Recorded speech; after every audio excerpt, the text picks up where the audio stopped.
everyone, and welcome back to Britton's Social Club, episode 13.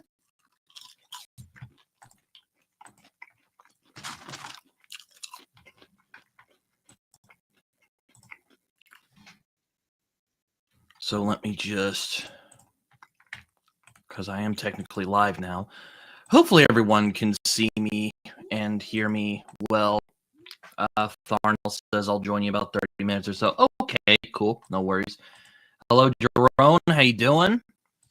As usual, I'm just gonna be sharing my stuff real quick.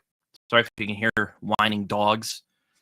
I have, one dog that I'm looking after, and then my own dog, which is my dog. So if you hear some dogs, that's...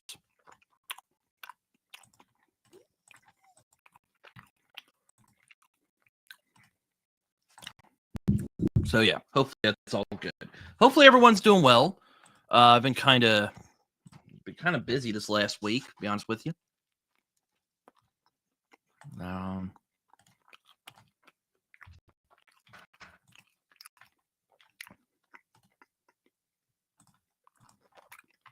Oh, whoops! I forgot to add this to.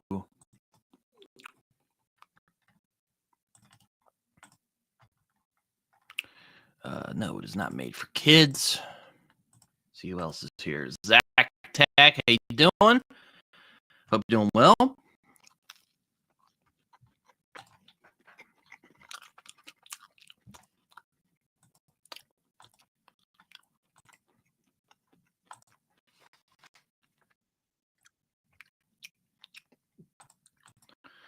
Aren't we always, Jerome? Aren't we always? I know I'm reading. Well, I'm reading only 3 books at the moment. Well, 2 books and a comic. So I guess I don't know, but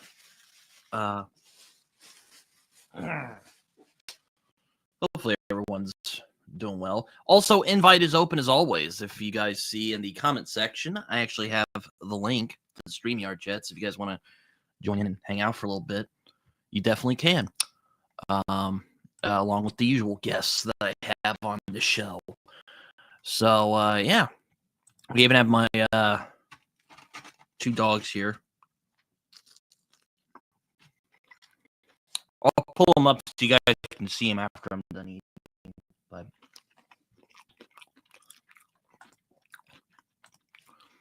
the comic is actually a compendium of Ascender, from Jeff Lemire and Dustin Nguyen, which is the sequel to Descender. Yikes.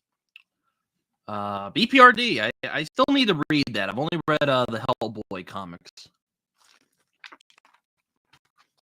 from that world.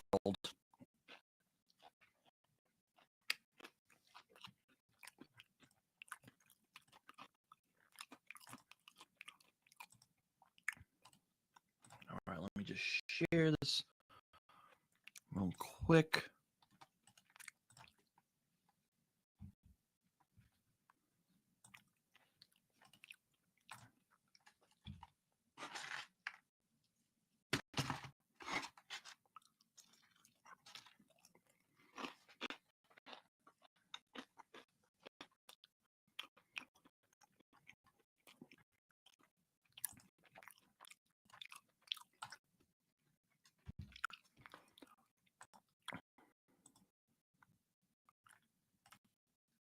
Okay.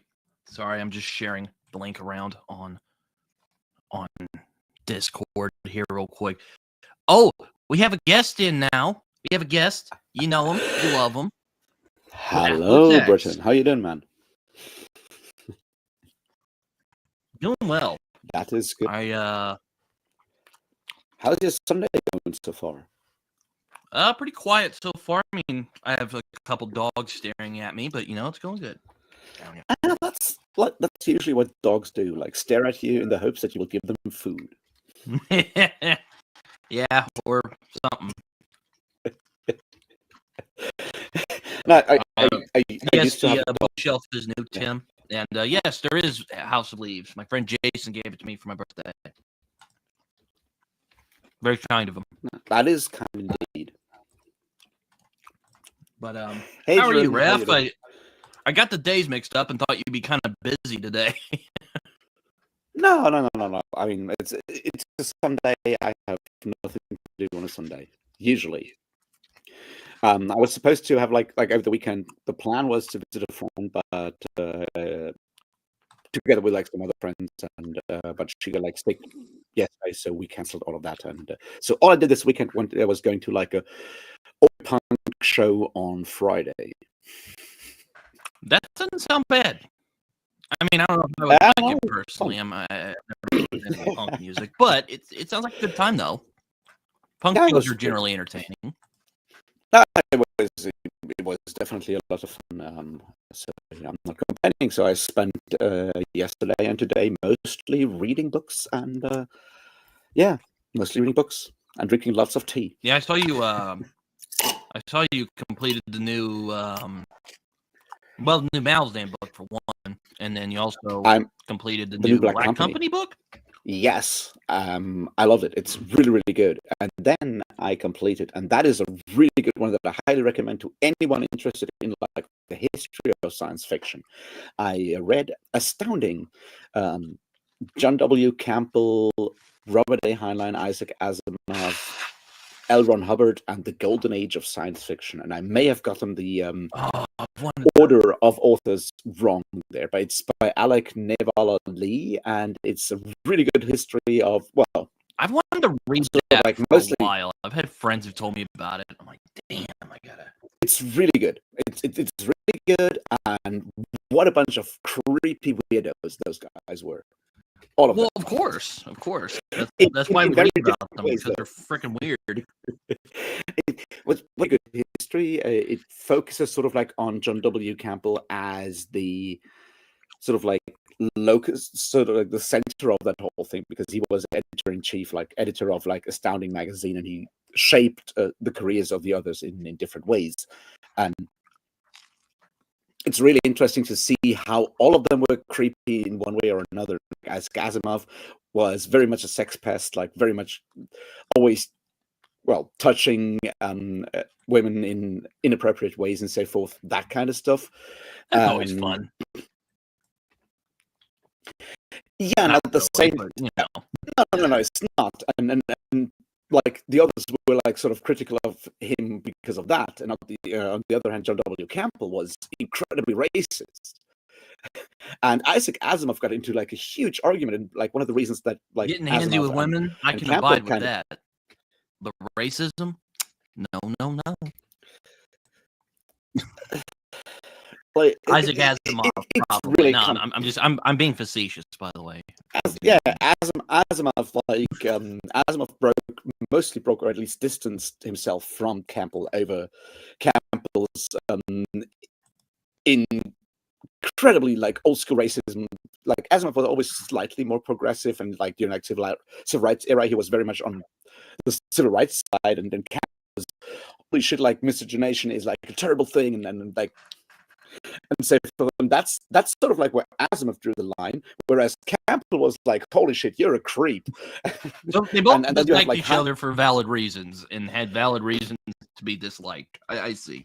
Yeah, and then you have like Heinlein, who is weird in his own way, and he kind of got into arguments, and he was more diplomatic than Asimov when it came to the race thing, but also very clearly was fucked up by Campbell's racism. But like, he also, struggled with Asimov over like his patriotism, because Heinlein very rabid degrees where he was like very much in favor of like nuclear armament, and Asimov was very much an opponent of like more like nuclear weapons and stuff like that. So they struggled over that one, and then you have like L. Ron Hubbard in there, who's like obviously starts Scientology, which, by the way, John Campbell fully bought into for a while. I know. Until it turned into a religion, and then he's like, I'm not dealing with that. Exactly, and it's a really fascinating sort of like era, and it's interesting because at the same time, like. Yeah.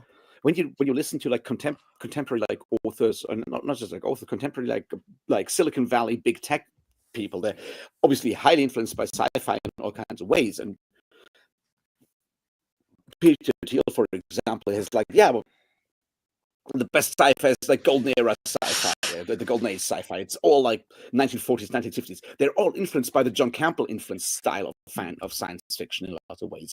So a lot of like the weird shit sort of like repeats itself nowadays, including like all the weird like obsession that John Campbell had with Bill and Elon Musk are huge fans of Charles Murray's The Bell Curve and stuff. So even fucking sci-fi nerd history does repeat, rhyme, and so forth. It's interesting. But I recommend the book. It's really good. Yeah, I've wanted to read that book for a while, considering my interest in kind of science fiction history. But Tim makes a good point here. If I recall, John Campbell was kind of a difficult person to deal with in general. I think even Heinlein got sick of him, and Heinlein was already a pretty freaking weird guy as is.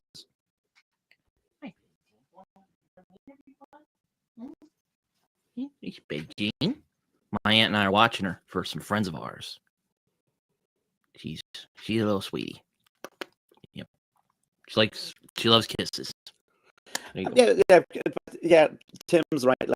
Like he was like Campbell was worse than a lot of others. Like he was very clearly sort of like buying into like that. And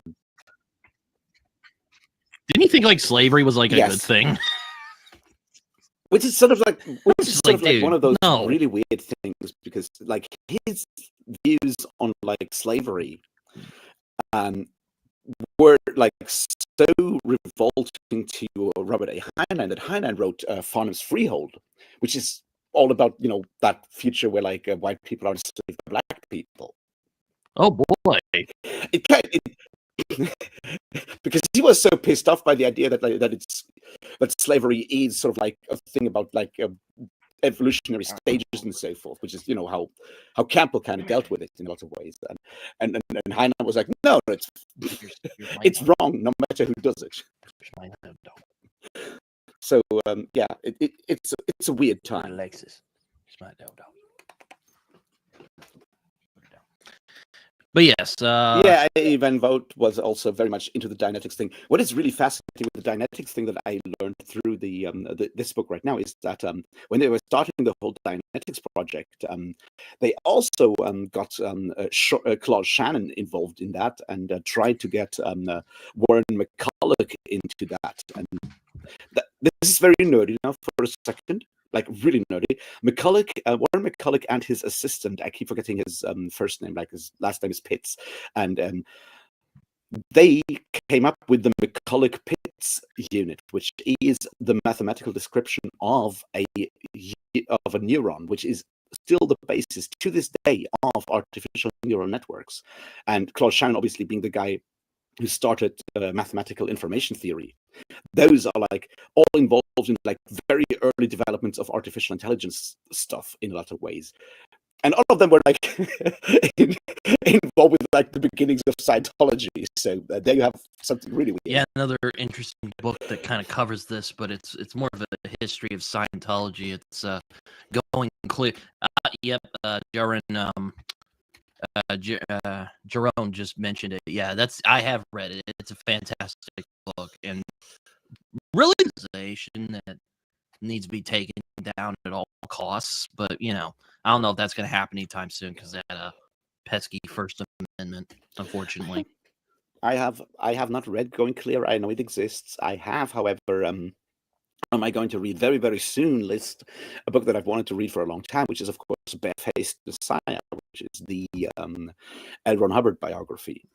Which should be fun. And it's like it's a 500-page biography of L. Ron Hubbard with all the weird shit. I was going to say, I wonder how much of it is going to be him going like, okay, he did bullshit a lot about his life, so I had to really go in and figure this shit out. What was real and what wasn't? Because L. Ron Hubbard was there are several parts in Hubbard's sort of like life where it's very difficult to figure out what he made up and what he didn't make up because it's hard to prove stuff. But so like Barefaced Messiah is sort of like one relatively definitive sort of like biography that you can get right now. Hello, Mac. How you doing? But yes, Jerome, I have read Going Clear. It's a great book. I often recommend it for anyone who's curious about Scientology. Documentary is really good too. So yeah, I go on that. It's also again, interest for me because going back to Astounding though. So basically, what you're saying is a lot of these old school science fiction writers were a bunch of neurotic weirdos. Is that what you're getting at? Yeah, but it's kind of difficult to put. Like a lot of them obviously came up through like the 1910s, 1920s, 1930s with all the stuff that is connected to that. Like if you look at them, the guy who probably like from those four characters that Astounding deals with, I guess Hubbard is the one who had sort of like the easiest sort of like life growing up. Asimov famously born in what is now Ukraine or possibly no, it's Russia at this point. Somewhere close to Smolensk, basically, as a Jew, moved to emigrated like in like 1919, 1920, 21, something like that, like right before migration from Russia, or then the beginning Soviet Union was banned from illegal. So he came into America like on the last, basically one of the last ships, basically to the US from Russia. Grew up in utter poverty and had to learn English sort of like on the go and so forth. All kinds of craziness there. Then you have like Heinlein, who has a lot of like personal tragedy with like his sister dying young and other people like really close to him dying very young. Oh damn, I didn't know that. Yeah, all of them are kind of fucked in one way or another, except for Hubbard, who then turns out to be the most fucked up of them all. Campbell had like it's complicated. Like Campbell really sort of struggled with like his mother, and she was very oppressive, and it's kind of difficult to figure out how much of that is actually true and how much of that is stuff he seemed to remember under L. Ron Hubbard's hypnosis treatment. So it's kind of difficult, but like all of them are weirdos to begin with, and then have like all kinds of stuff happening to them in their formative years. A bunch of oddball experiences. Yeah, but the thing is, like, you look at like the people like on like the more like fantasy pulp era of stuff, right? Like slightly earlier people like Robert E. Howard and fucking H.P. Lovecraft. They're not exactly known for like having incredibly stable lives either, right? That's true. Yeah, they're both. Yeah, no. I mean, Clark Ashton Smith basically just decided to go fuck it and basically hid in a hidey hole out in California and did like sculptures and paintings for the rest of his life after Howard and Lovecraft passed away. Clark Ashton Smith did. I mean, Clark Ashton Smith is sort of like a bit outside of the whole thing because he was a poet. He's slightly older, right? And he was a poet before he started writing weird fiction. And once the whole like weird fiction thing collapsed, he just like went. I mean, he already lived in California anyway, and then he just like turned to like paintings and sculptures, which. Oh shit! Was he older than Lovecraft? I think he's slightly older than Lovecraft. Like he was starting doing poetry stuff in like the late 1910s. No, Lovecraft was a little older. He was 1890. Clark Ashton Smith was 1893. Okay. So.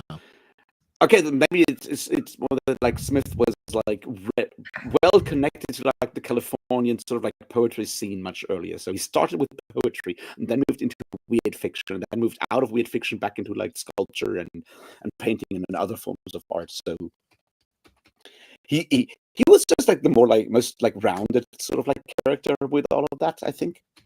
I also went to a poetry event on Wednesday this last week, and I'll admit it was a bit too arty for my sensibilities, but I had fun. There's a lot of snapping and yeah, good times. Yeah, Max Garfield, yeah, right. That's the things like Clark Ashton Smith. And you can see Clark Ashton Smith's sort of like influence in both like Lieber and I have Vance, a lot of books in like on the there. style and in the prose style and the humor in like you can see those things in that. And, like, I love Clark Ashton Smith. I think he's one of the most fascinating of those people, right? Of those like big sort of like weird tales authors.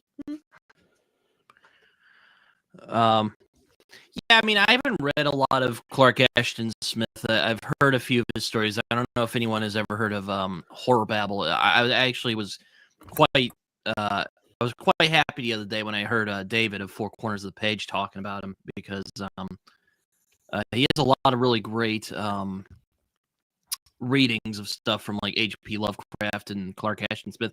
He's actually been doing Conan readings recently. Oh, hello. Yes. Sorry.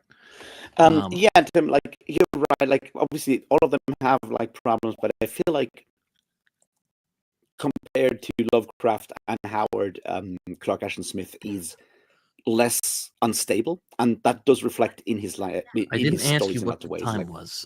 My watch, it sometimes does that. Sorry. Didn't and, mean to and, interrupt and you. no, no worries. And I think that's sort of like, I mean, and let's not talk about a depiction of women with like Howard or or Lovecraft. I mean, they're not exactly good either. So I agree with you there. But like, yeah, I know. I think like what you can tell with Clark Ashton Smith is there's like a level of sort of like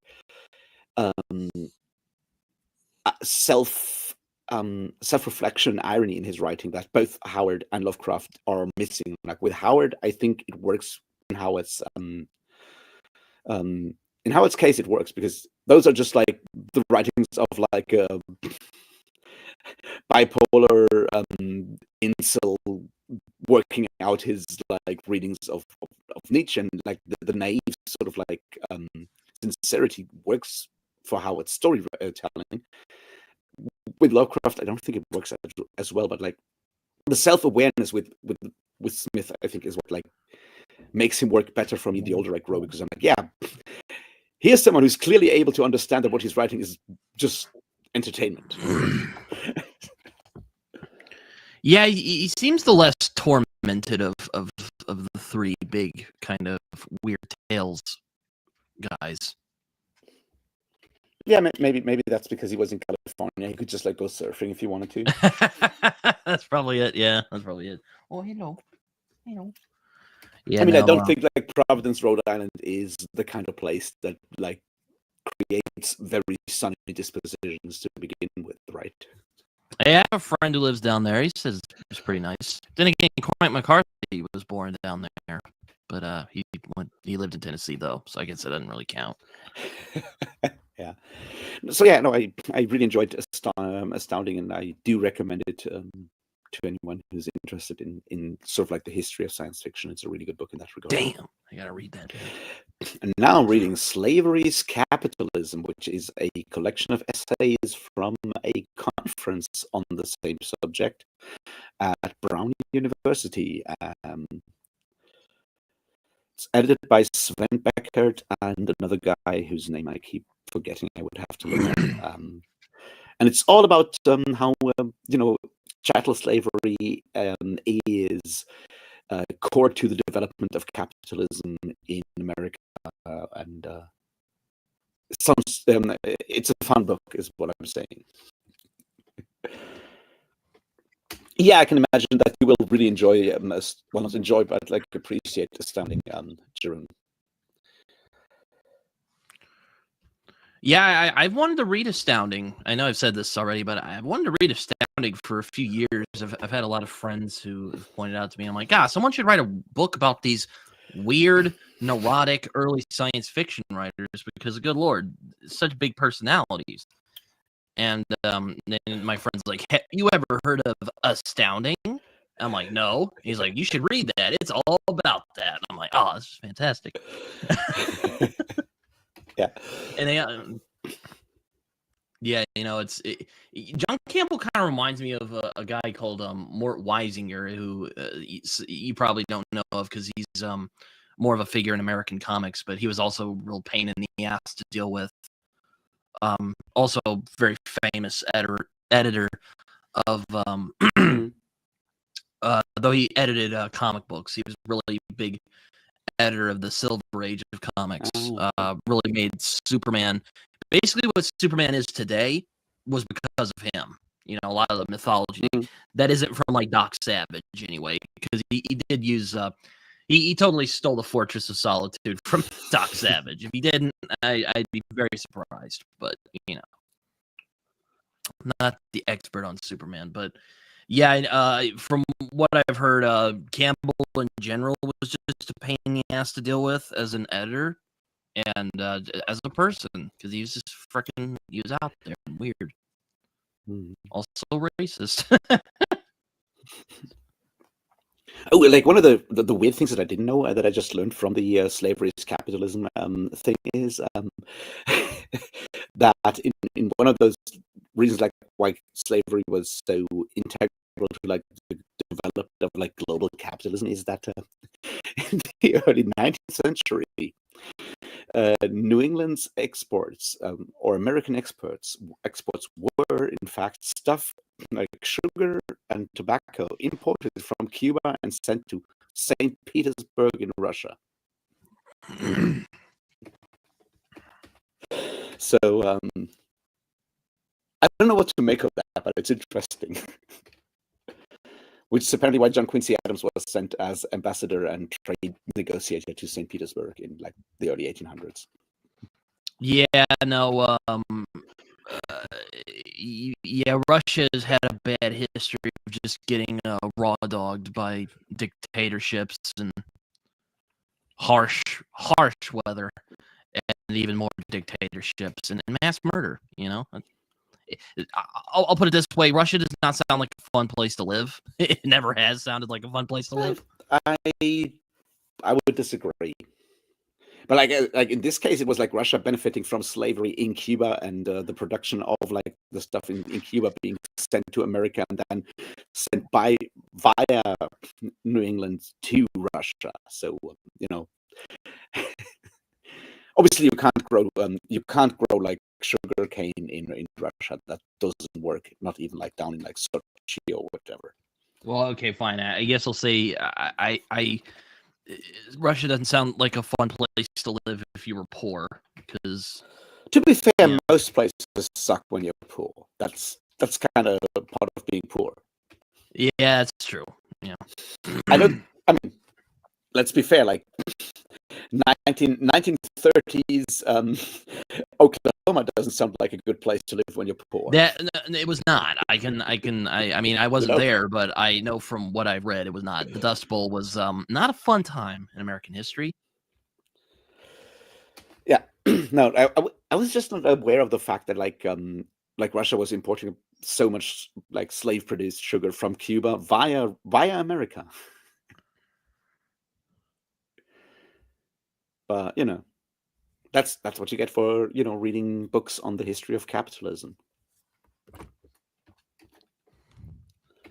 And those are not like partisan histories, right? This is like just general like history. Yeah, I've seen a lot of people who I know who have read more older fantasy and have kind of been hostile to it. My friend Tori, for instance, she read Fafhrd and the Grey Mouser with Matt. She didn't really take to it, which I understand. I mean, I'm sure female fans of Fafhrd and the Grey Mouser exist, but I mean, I won't pretend that Leiber's depiction of women is the best. Thornall, I'm glad you got the new Drizzt novel. I have not gotten the new Drizzt novel. I think there's an interesting thing going on with older fantasy, or especially like pulp writers, is that you can't read those texts in 2025 or 2024 like you would contemporary or even like 1990s or 1980s fantasy, because they are not. You have to read them like classics or anything else older. You need to understand the context and so forth. They can be entertaining, just like anything else can also be entertaining. But for most people, it will more be like, it'd be more like, I don't want to say studying, but it's sort of like understanding the context and stuff around that. And if all you do is read for entertainment, then that stuff can fall flat. And if you're not used to like Vance's use of like prose and like use of like over the top vocabulary to evoke, well, to create humor, because you grew up on fucking Joe Abercrombie or whatever, then Vance is not going to work for you. You're going to be fucked by having to understand whatever it is that Kugel the Clever is saying. It's not going to work. And I think that's a problem of like the way we read, or the reasons we use for reading, because yeah, if you reduce art just to entertainment, then that's going to be a problem. But No, that's Werner Vinge is the guy yeah. with Fire in the Deep. Jack Vance is the guy with the Dying Earth. Yeah, you know, I wasn't. Vance's characters are supposed to be unsympathetic. They're supposed to be fucking anti-heroes. Kugel the Clever is supposed to be a massive dickhead. That's the goal. Read a fucking picaresque novel, or at least read the definition of picaresque, motherfuckers. You know? Yeah, no, I mean, I like Tori's like dislike of Fafhrd and the Grey Mouser didn't really piss me off as much as say a Matt's fantasy book reviews take on Conan did. But I was disappointed nonetheless. I mean, you know. I have not looked into the whole. I know that Matt and Tori started it, and then Tori said like, "Oh no, I don't like it," and then Matt said like, "Oh no, I don't like it now either," even though I thought it was the best thing ever before I started the reread together with Tori. And at that point I didn't pay attention because, you know, whatever. Are those stories perfect? No, of course not. But then they're not Winnie the Pooh, so they can't be. I was about to say, I mean, I think they hold up very well for the most part. Again, some of them it does have a un-PC treatment of women for sure, but I think they hold up. Like Ilmet and Lankmar is great. Yeah, like even when it comes to the treatment of women, there is a level of self-awareness in like a lot of like Labor's writing that I find interesting, right? Where it's clear that also Fafhrd and the Grey Mouser are freaking horn dogs. Like what'd you expect? Yeah, that's what I meant. That's what I meant. Like you read Fafhrd and the Grey Mouser, and it's objectifying women a lot, but it's also making it very clear that it's Fafhrd and the Mouser who are objectifying women, and that sometimes very much blows up in their faces. Because that's the fun of it. It's not what you're supposed to do. As someone who is also a horn dog, you know, like that's entertaining. Sometimes, not that much, but you know, I'm like, I can understand that. I mean, I don't objectify women, but fantasy. Well, Black Company is, I don't know if we would call it classic fantasy, but it's certainly a very, very important piece of fantasy and a lot of fun. And was it Alan? I think Alan didn't like Left Hand of Darkness. That would not surprise me, because I know he was it the Dispossessed he didn't like. I don't remember, but no. Yeah, I mean, I wasn't really that mad at Tori for disliking Fafhrd and the Grey Mouse. I was like, whatever, you know. I know she's more sensitive to un-PC treatment of women than I am, but which is fine. It's not a problem. But I you know, still this it wasn't like Matt's fantasy book reviews where he just was like, oh, this was written for 14-year-old boys. Yes, you fucking moron. It was. I assume you're talking about the is the Left Hand of Darkness overrated kind of book. It's like the Left Hand of Darkness is a difficult book because it is.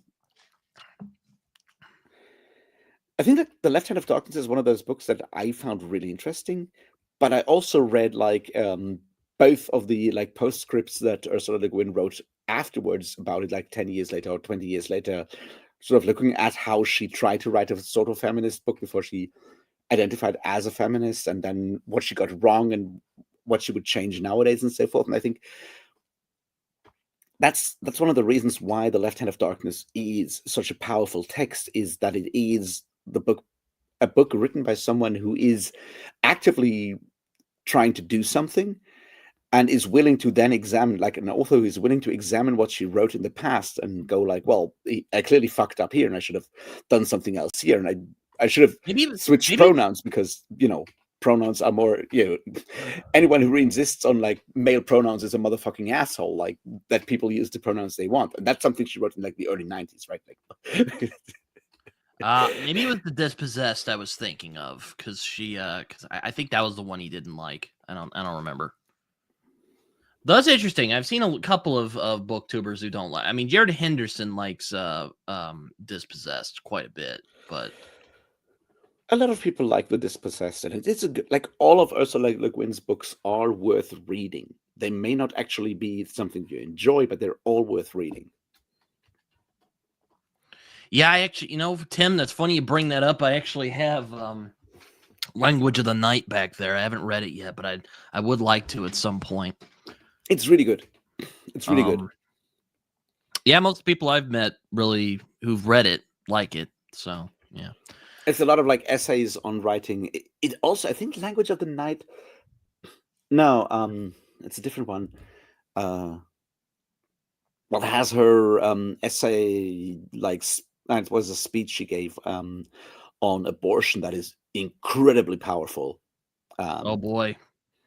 It's from the 80s, and it's even more intense today because it's her telling a fairy tale about a princess and so forth. And it's her talking about the fact that she got an abortion very early on in life, and that while it was still very much illegal, right? Like that's the point.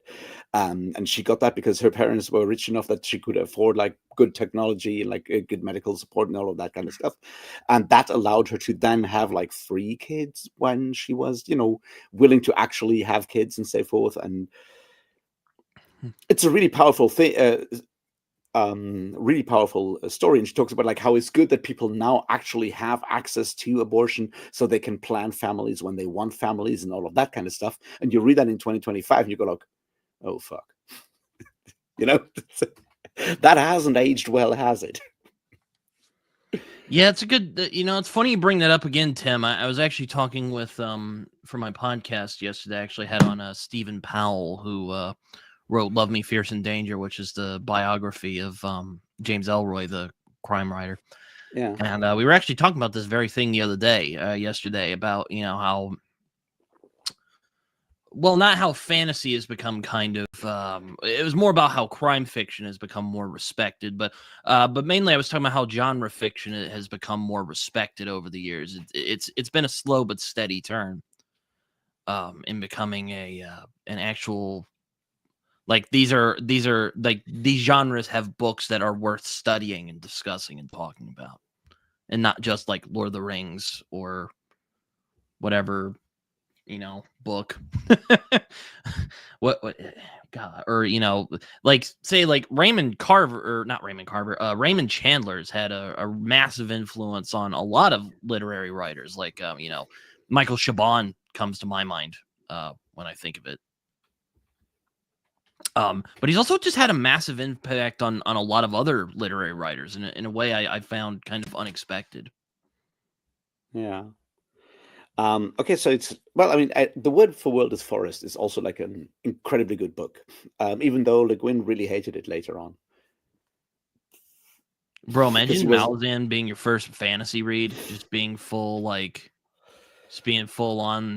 like you're a 10-year-old looking for a fantasy to read, and you start Malazan, you're like just reading Guards of the Moon for the first time. I don't know. I think like the study of the fantastic has made a lot of like progress. I mean, people have like ever since like, I don't know, Svetlana Todorov's book on the fantastic, and then there's like, what's her name? Rosemary Jackson, a fantasy, the literature of subversion. There have been significant like studies on like fantasy as literature, like from the 70s and 80s onwards, I would argue.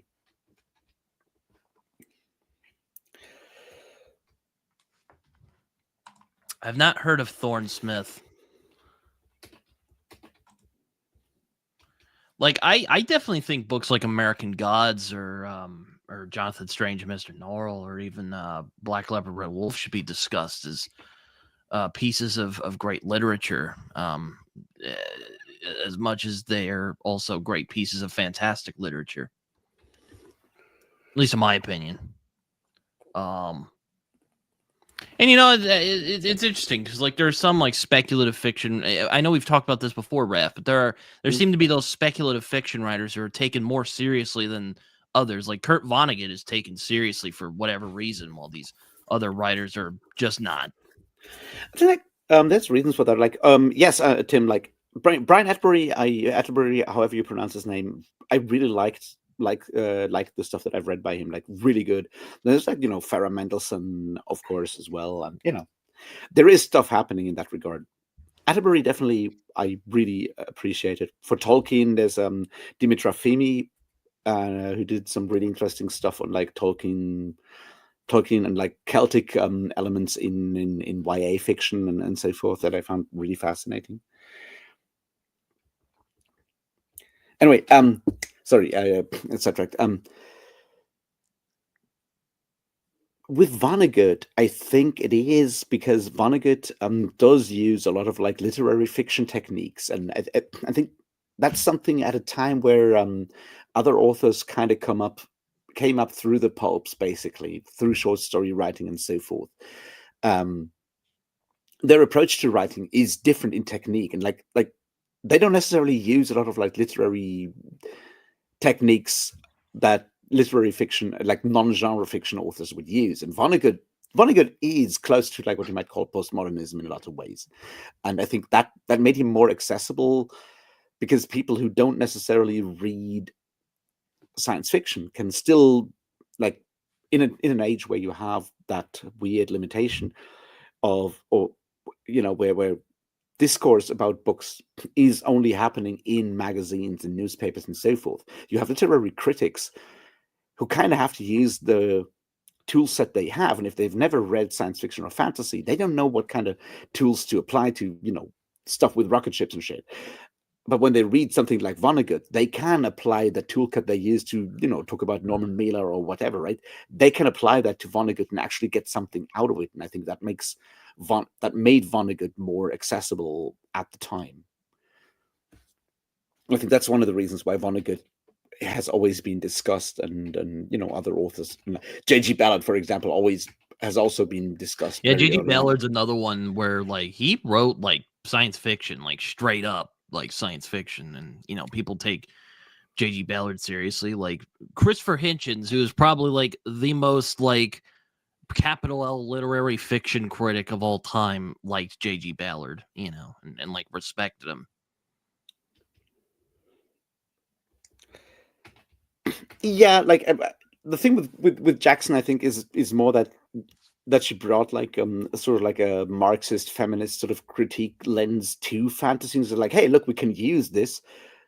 It's like 45 years old, almost 50 years old by now. It's like 81, right? Like, so yeah, 45 years old now. So yeah, it's not perfect.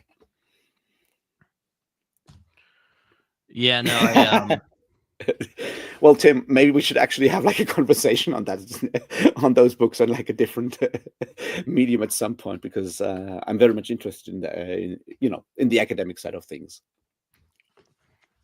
Yeah, but yeah, you see people like even A.P. Canavan who take the fantasy genre very seriously and discuss it seriously as you would any other great piece of literature. Yeah, of course. I mean, when it comes to science fiction, I think like the one that you always have to go to is Frederick Jameson, though.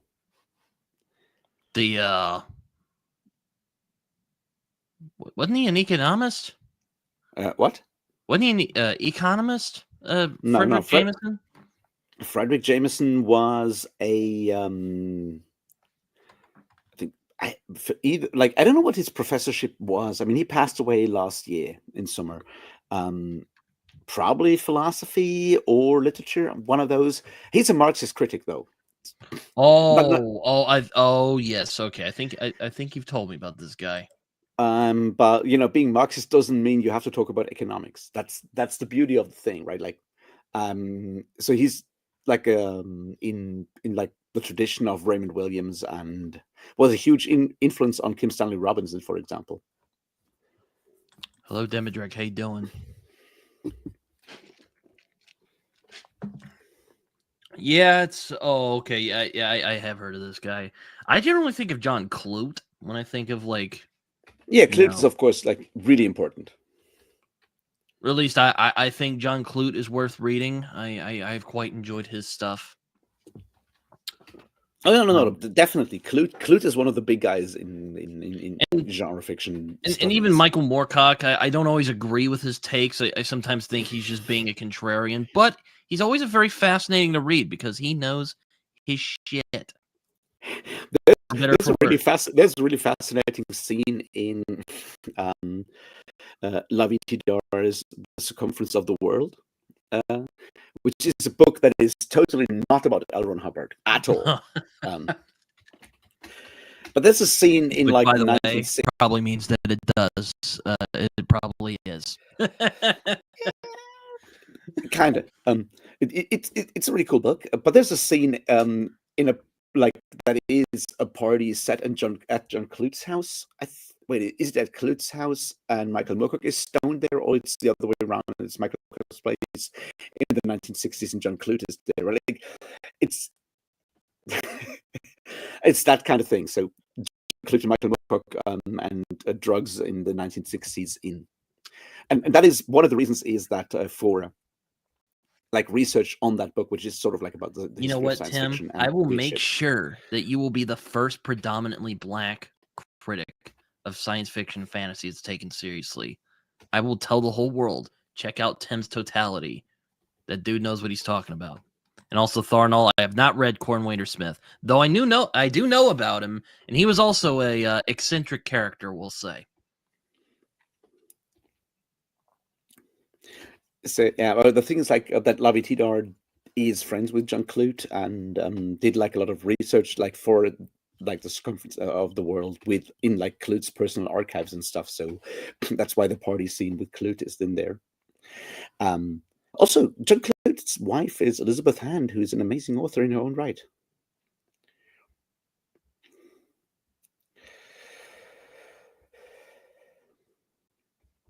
I've read some Cordwainer Smith, but not enough. He's an interesting guy. What? Sorry? I said he was an interesting guy. Yeah. He was like a PSYOP officer, and you're like, damn, must have been in some crazy shit. True. Oh yeah, another anecdote, kind of coming full circle on this John W. Campbell thing we were talking about.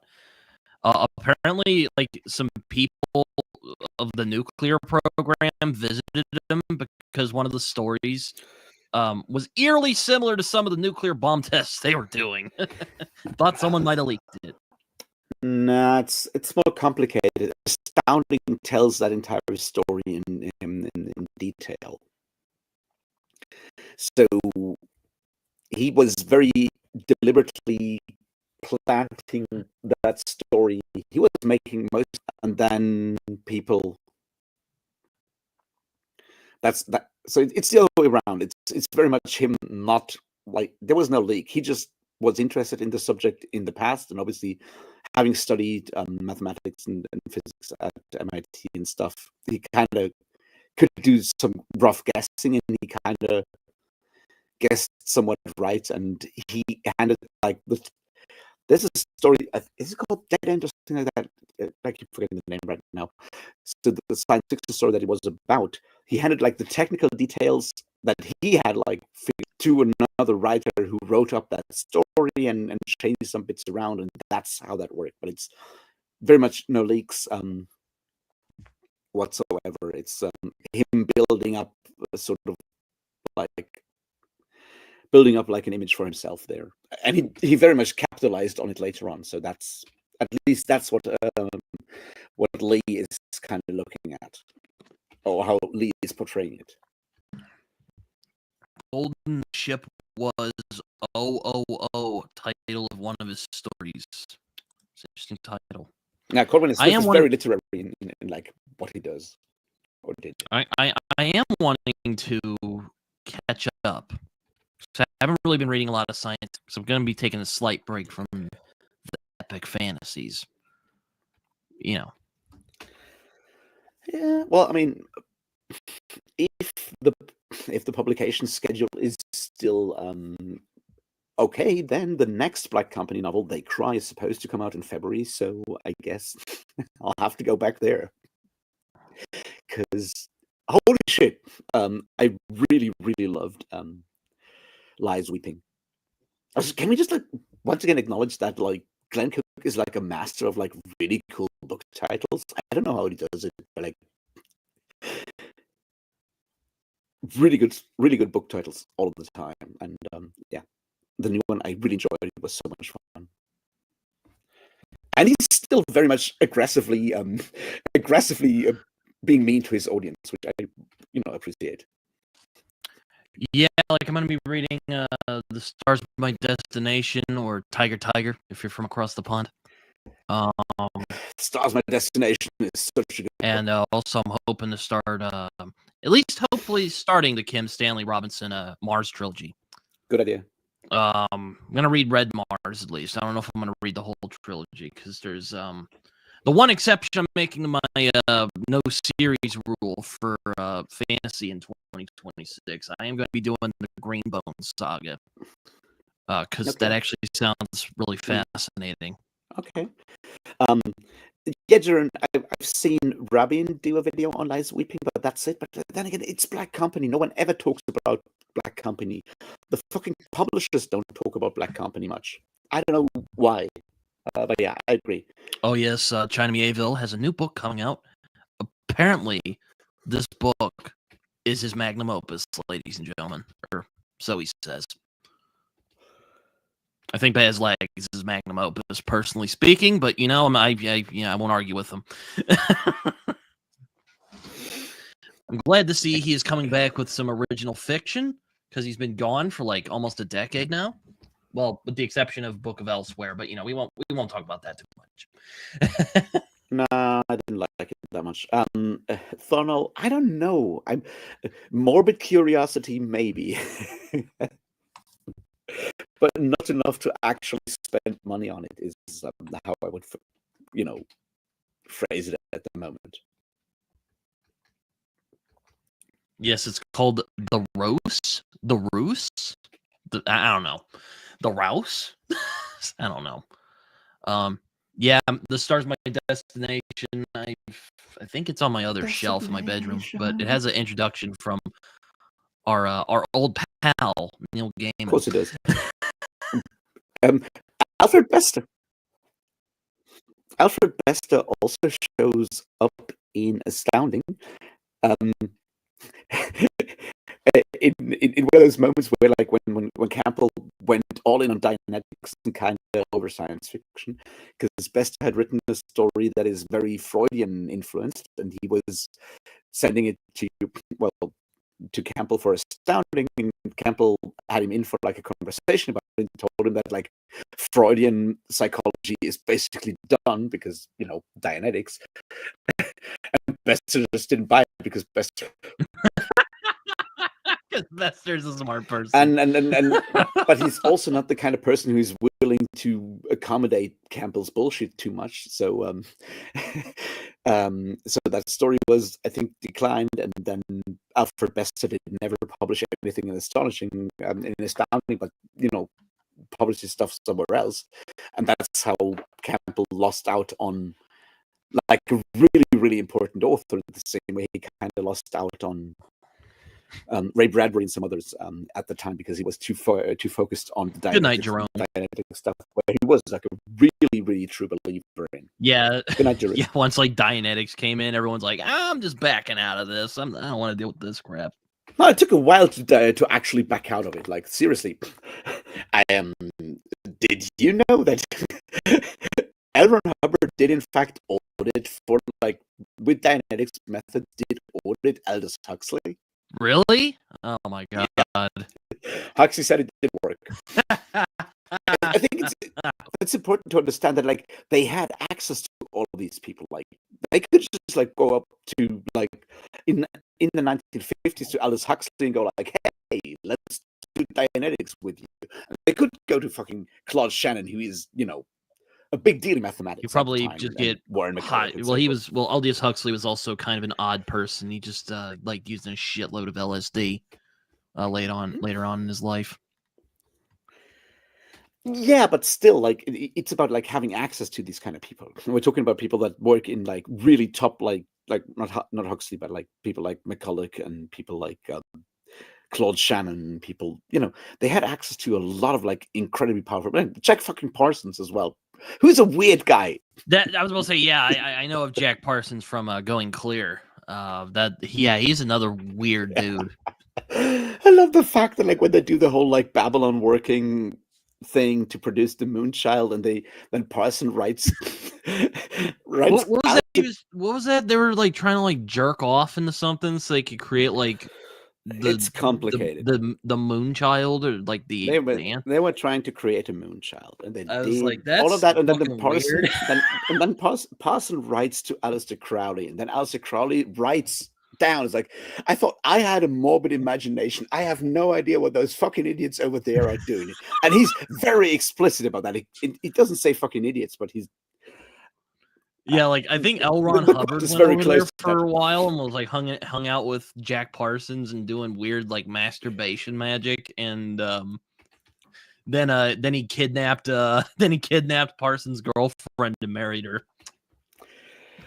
Yeah, and then kidnapped their child and brought her to Cuba. And L. Ron Hubbard, insane person. Jack Parsons, weird person.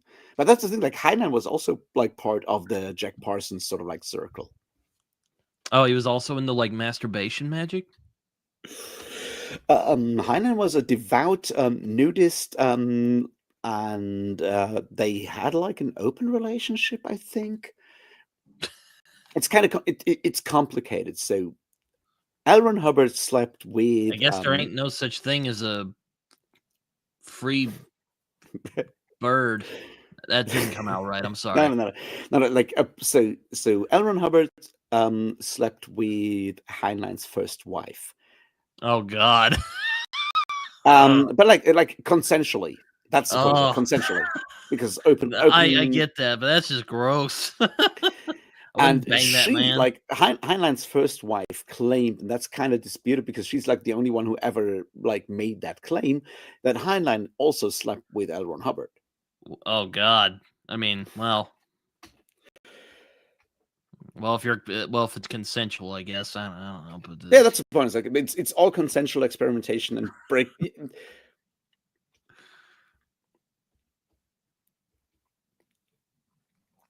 Hold on, let me.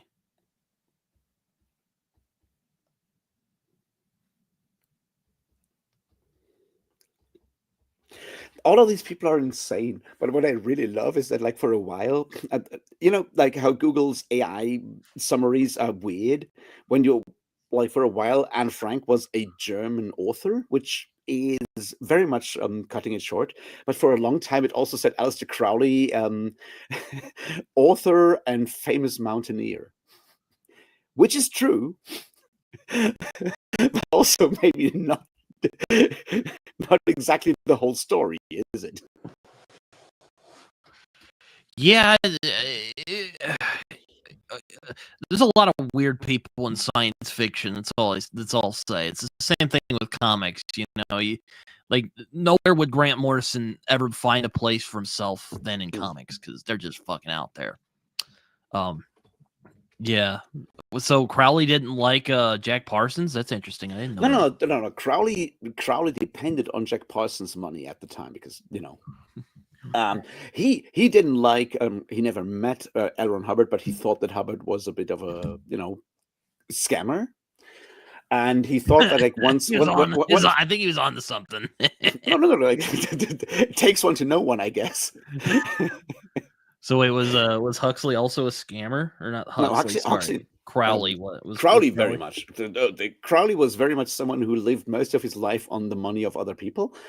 So yeah, he definitely noticed what was going on. But like, no, he was just like I made up all this weird shit about like the Babylon walking and the moonchild. It's just like stuff like I guess that's kind of the point. It's like he made up that stuff because it was trying to be shocking and a bit of a provocateur. And then Parsons goes like, "So yeah, we did all the stuff you wrote down." And he's like, "Holy shit, they're all insane." Because that is clearly just like fucking with his audience stuff. So when he's getting taken seriously, like straight up, I guess it kind of shocked him in a way where he's like, "Holy shit!" I thought it was clear that like someone as smart as Jack Parsons would realize that this is not exactly serious. Yeah, if I recall right, he also liked mountaineering and Yeah, or like, at least he... like according to Google, he's mostly a famous mountaineer, which he is technically because he did like a bunch of like first climb mountains in the Himalayas, I think. So he did some insane shit.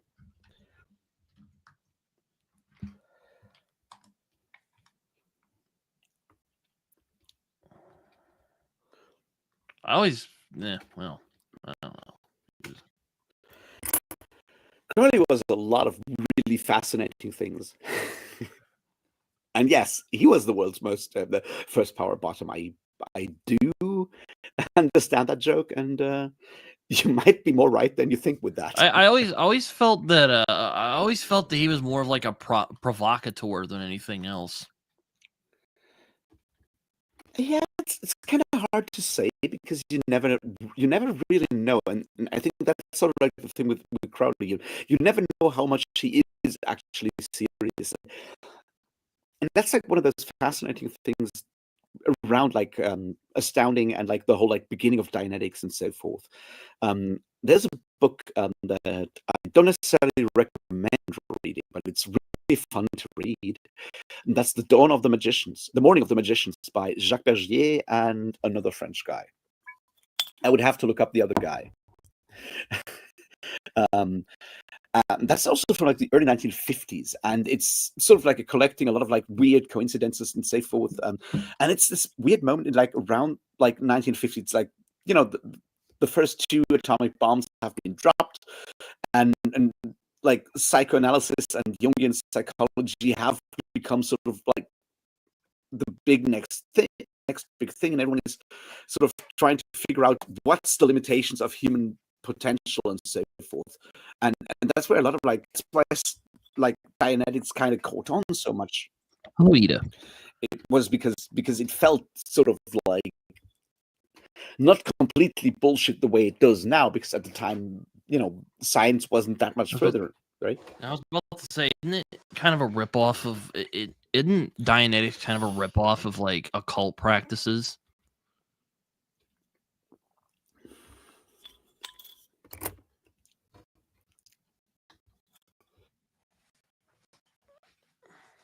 Hey,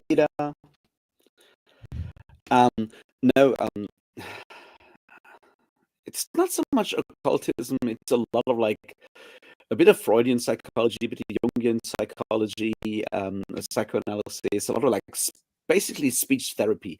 And I think that's like the other reason why a lot of this stuff sort of like felt so powerful at the time, because it was sort of like, we finally give men like the permission to actually talk about their problems, and it feels magical, right?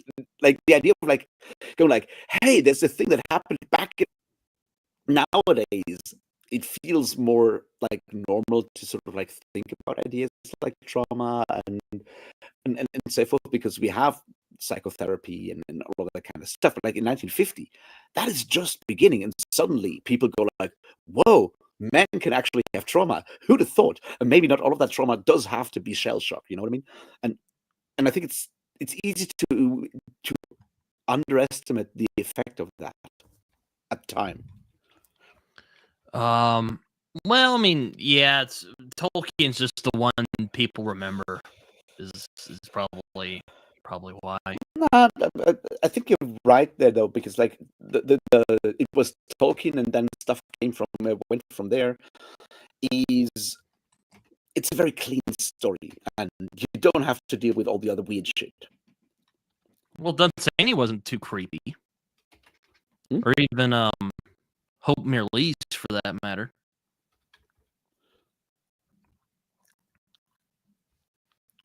What kind of book were you reading there, Ida? I don't know how one picks up a third book in the trilogy and has like any idea what's going on. Must have been a good book. Depends on the trilogy, I guess. Well, unless it's That's something, like Baz Lag, where it's like three, or the Dark Star trilogy, where it's the same story being told 3 times. Dog Wizard. I've only heard the title. I have not looked into it any further. But I'm going to get myself another beer. I'll be back in a minute, Britton. All right.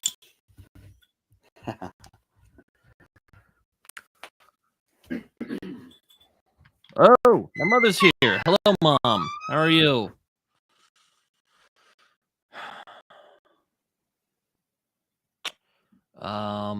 Yeah, so what I'm reading, She Rides Shotgun, which I probably 2 good reads of this, and I'll probably be done.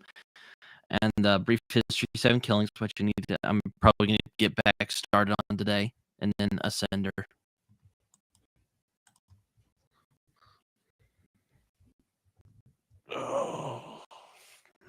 Can't say I've ever heard of it, Ida. But yes, well,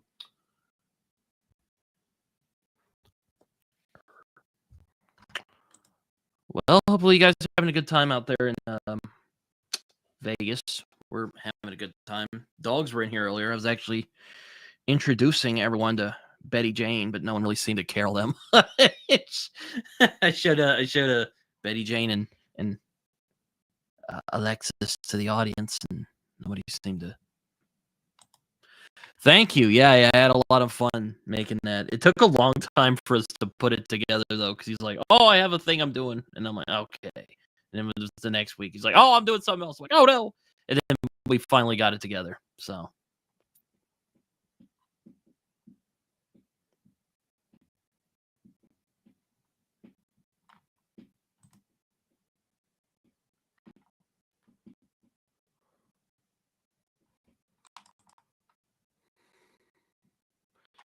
Isn't that where the new Guardians of the Galaxy came from? I've not read that.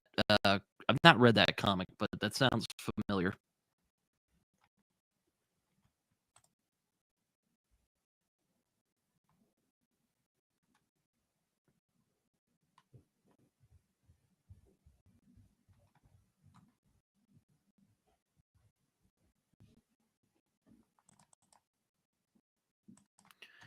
Yeah, it's a book about a guy and his daughter. Guy just got out of jail, and some white supremacists put a hit job on him, and he's like, "Well, shit."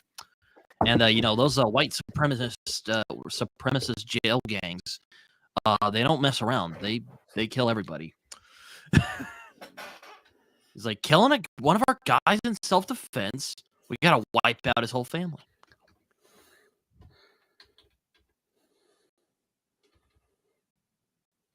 Oh, I thought I heard one of the dogs. Someone in the house.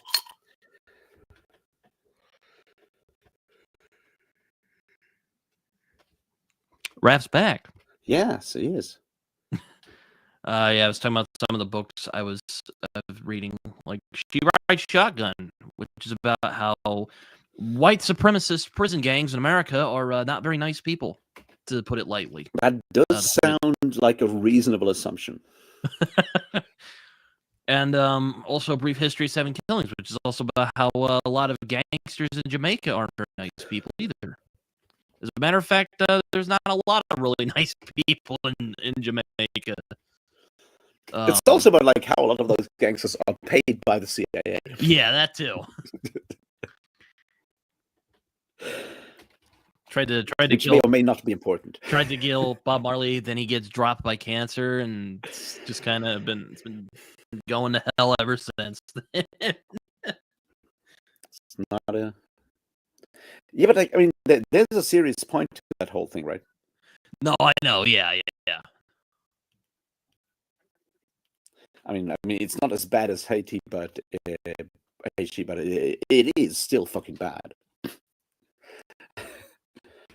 Yeah, I know. I had to put the book down a couple times because I was like, "Geez, this is freaking dark." I mean, it's also a dense read, but it's very Yeah. dark. Have you finished it by now, or are you still in the last couple of chapters? I'm still in the Not line. chapters, but I pages. am gonna get back to it this evening, so that's the plan. Probably like 2 good reading days, or 3 maybe, and I'll probably be done with it. All right. Yeah, it does. It does end on an almost hopeful note, though. I'll say that. I don't know if I'll read any Karl May. I don't know if they sell that on Amazon. Maybe they do. I'll have to check.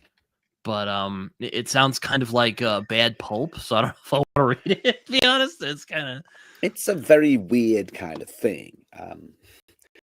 At least I think I've settled on the name for the whole project. I was wondering what to call it, but I think we're going with Kalmas because it sounds so really stupid. And I like Karmas sounds the best for the whole project, and I'll put a list of books. It's going to be like Winnetou 1, 2, 3. It's going to be Old Surehand 1, 2. Maybe there's a third one, depending on how they're split up. And then it's going to be the whole I don't know what they're called in English. The sort of Ottoman Empire. That's like another 6 rounds, so either 6 or 7 in the west and 6 or 7 in the east. And it's going to be a lot of fun. I was wondering whether I should read or reread, in my case, some old James Fenimore Cooper as sort of in preparation. Because those were out at the time, and I'm pretty sure that May read those, and it's kind of difficult to compare his stuff. It's difficult to compare his stuff to contemporary, modern westerns, like your Lonesome Dove or whatever, because clearly stuff that was written in the 1800s is a different thing. Oh, sorry. Okay.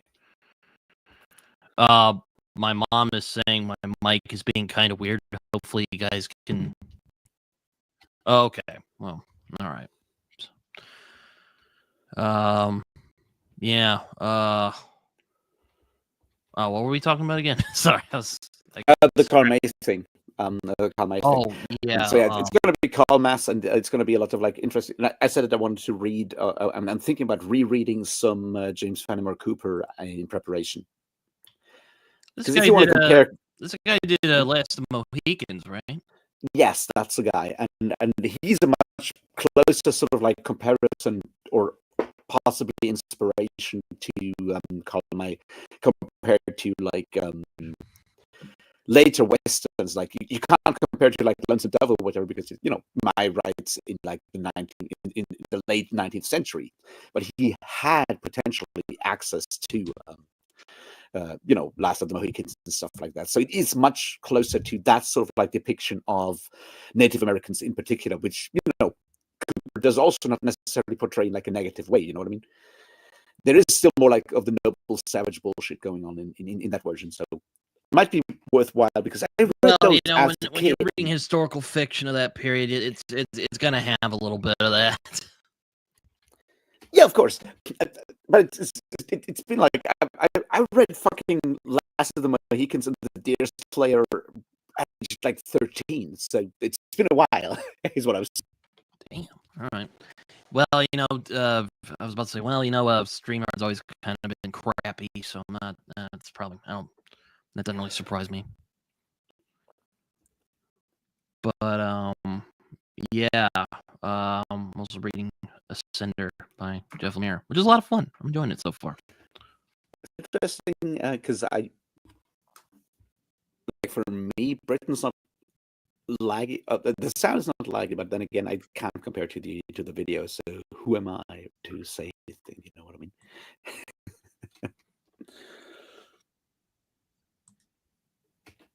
Oh well. I can kind of say, I don't know why it's doing that. It's always weird on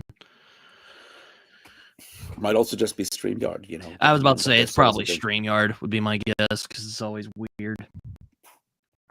I'll be right back real quick. I'm gonna throw away some stuff All right. and get a drink. So keep the masses entertained, Ref, while I'm gone. All right. Well, what can I say? I did some research on the investiture controversy today because I'm working on a podcast on history things that is hopefully coming very, very soon. And it's going to be mostly medieval history with a friend, and we're going to go through interesting bits of mostly medieval history, trying to argue both like two sides of like big things. So the investiture controversies, of course, between the then emperor of the Holy Roman Empire and the Pope on who gets to actually appoint or invest bishops and stuff like that. And since my friend is Italian and I'm German, it felt like a good start. It's also probably going to be the second worst German-Italian cooperation in the last century, so get ready for that. But what I was going to say is, like, I did some research for it today, and I found like an old academic paper, and academic does do a lot of heavy lifting. It's from 1937, from like an academic journal, a German academic journal, and translated, what it says is the investiture controversy as a struggle between Germanic and Romanic thought, which is like so incredibly funny. And I have not read it. I'm scared to read it because it's going to be like very, very Nazi, but also probably very Nazi occultist. So who knows?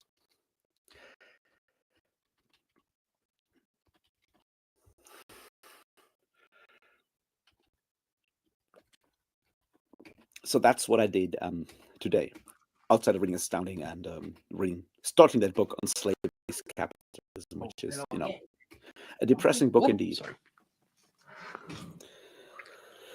Isn't psychohistory the Asimov concept? Yes. It's the Asimov concept, but very much influenced by John W. Campbell. He's very much into this idea, but yeah. But yeah, but the thing is, the next crusade starts when I say it starts. That's the rule. Oh.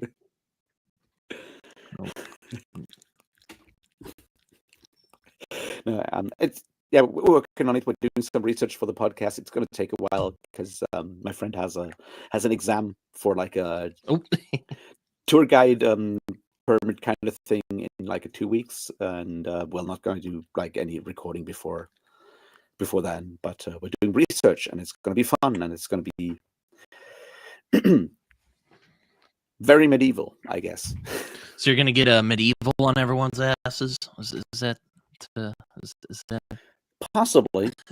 No, it's good. It's going to be like a medieval history podcast with a friend, and well, mostly medieval history, and usually looking at some weird episodes in history. And she's a historian. I also studied history, and we're going to argue both sides of like looking at like conflicts and going to argue the sides. Sorry, the dog just ran out. So yeah, that was Betty Jean. She's a dog I'm watching at the moment. Oh, this person here, Maywin 01. I don't know who this is. Yeah, maybe she'll.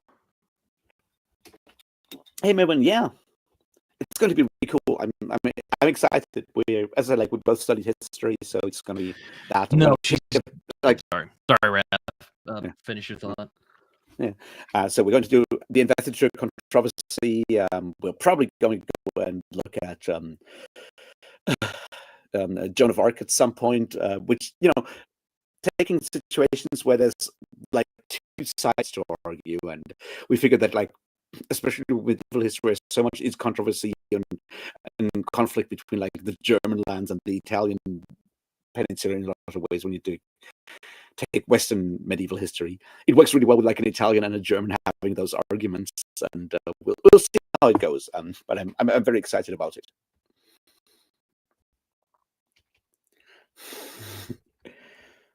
Britton, Jerry, your argument. about the dog? Sorry, my mic was off. Um, Oh. no, she's been in hibernation for the past couple days. I actually saw her earlier. She's just chilling. She's just chilling around. But yeah, my parents are in Las Vegas. They're on a trip with some friends of ours, and that dog. Mhm. Uh, Okay. Betty Jean. Okay. I used to have a dog, and she was the most knowledgeable dog on that one chapter in Lord of the Rings. Like she was like she had her basket in our living room upstairs, but like every night I went to sleep, and like 5 minutes later she came down the stairs, scratched at my door, and like curled up on a blanket under my bunk bed. So she had to listen to me listening to the Lord of the Rings audiobook while I fell asleep. And for like half a year, I always fell asleep at the gates of Moria. And that dog knew the gates of Moria by heart, I'm sure. I'm not sure if it made her a very happy dog, but I'm sure she knew what the password was at that point. Yeah, I'm more of a cat person. I find dogs can be too needy, but I do enjoy me some dogs from time to time.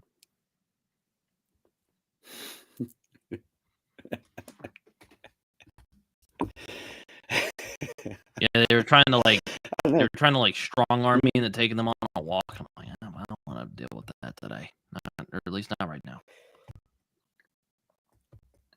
Dogs are incredibly good if you're trying to finish your your degree and you have to write your final paper and everything.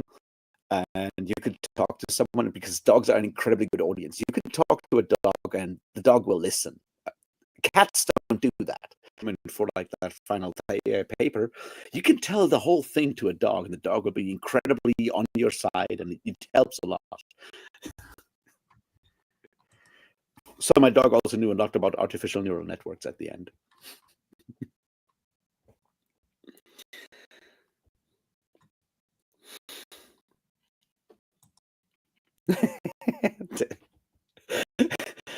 That's the point, exactly, Thornall. The dog was always they're always saying melon, and then the dog didn't know, the door didn't open. It was terrible.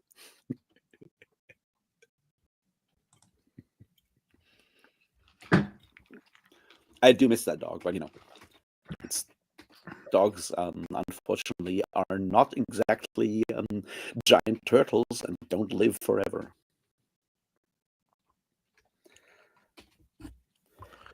Yeah.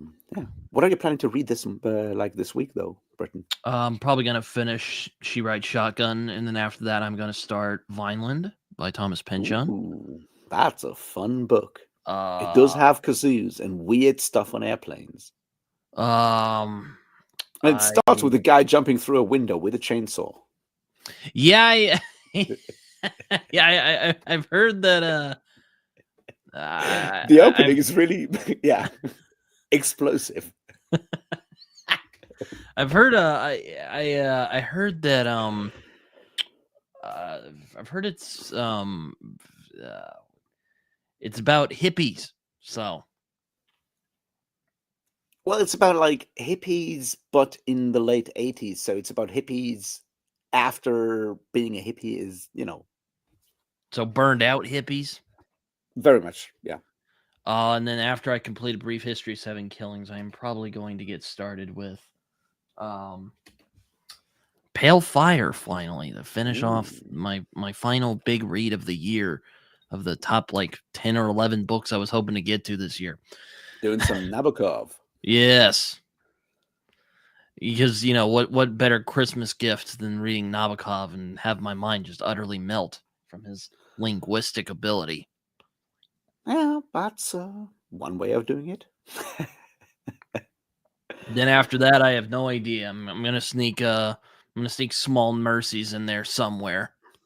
Okay. Now I have Barefaced Messiah staring me in the face. But I also have The Buffalo Hunter by Stephen Graham Jones. Oh yeah, good luck with that. I've been thinking about checking that out, but I haven't. It sounds like a really good idea, and then there is, stuff that sounds even more horrific than the Buffalo Hunter, like The Power Law and More Money Than God, which are books on venture capital and hedge funds. And I have a David Chalmers book on consciousness, A New Theory, which sounds interesting, but maybe not necessarily the most entertaining kind of read. Oh, what are you doing? Ooh, The Bewitching, Thornall. That one is really fun because it's cool witches that drink blood and can fly. And My friend recently just read a Certain Dark Things by Moreno and quite liked it.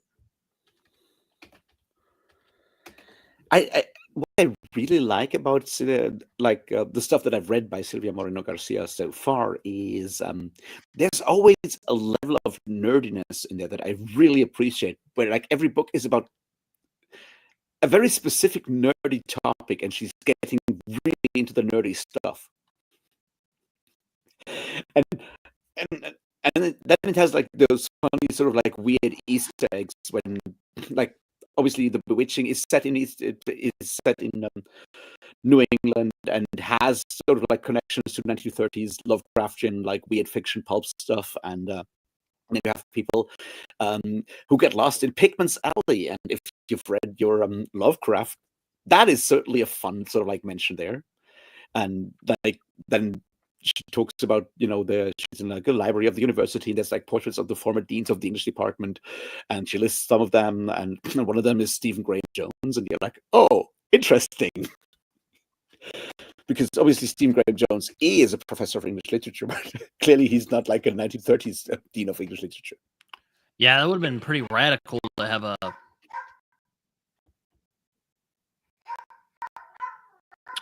Betty Jean is barking. I'm going to go see what she's barking about real quick. So, Silver Nitrate is the one with Mexican B movies. I haven't read that one though, so I don't know.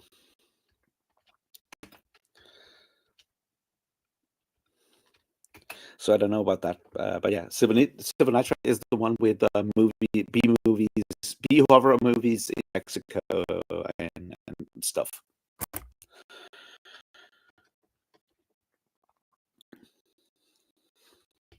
Well, if you need a nap, Demidrek, then you should get one.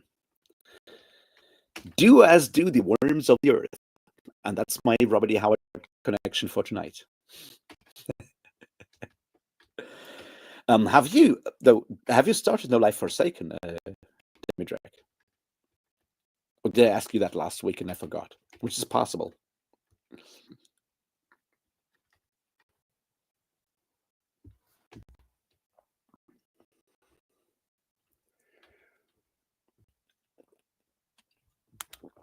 No, but yeah, Astounding was like a really good read, and I was so happy with Lies Weeping, because everyone was sort of like, and I too wasn't exactly happy with Lord of Shadows. So having Glenn Cook go back and actually write the Black Company book that feels like a Black Company book was just like cool. It's a bit like with like bands that you like old bands, like, will the new Iron Maiden album be like a really good Iron Maiden album? And there's that like sort of like skepticism built in when like someone comes back after like a long time. I think like Soldiers Live from 2000, so it's like 25 years later, and he does actually manage to write a good book, and I'm like, holy shit, that's amazing. So I really enjoyed that, for sure. I haven't read any of Moreno's books yet, so they're good.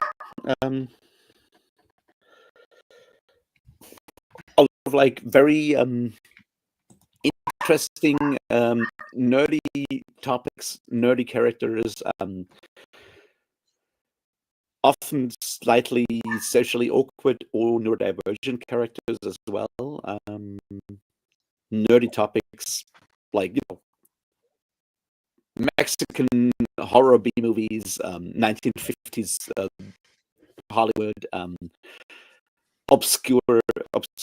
more obscure weird fiction from the 1930s, that kind of stuff. Like, I just always feels like she's very much into the thing that she's writing about, and you can sort of like feel her enthusiasm for the topic kind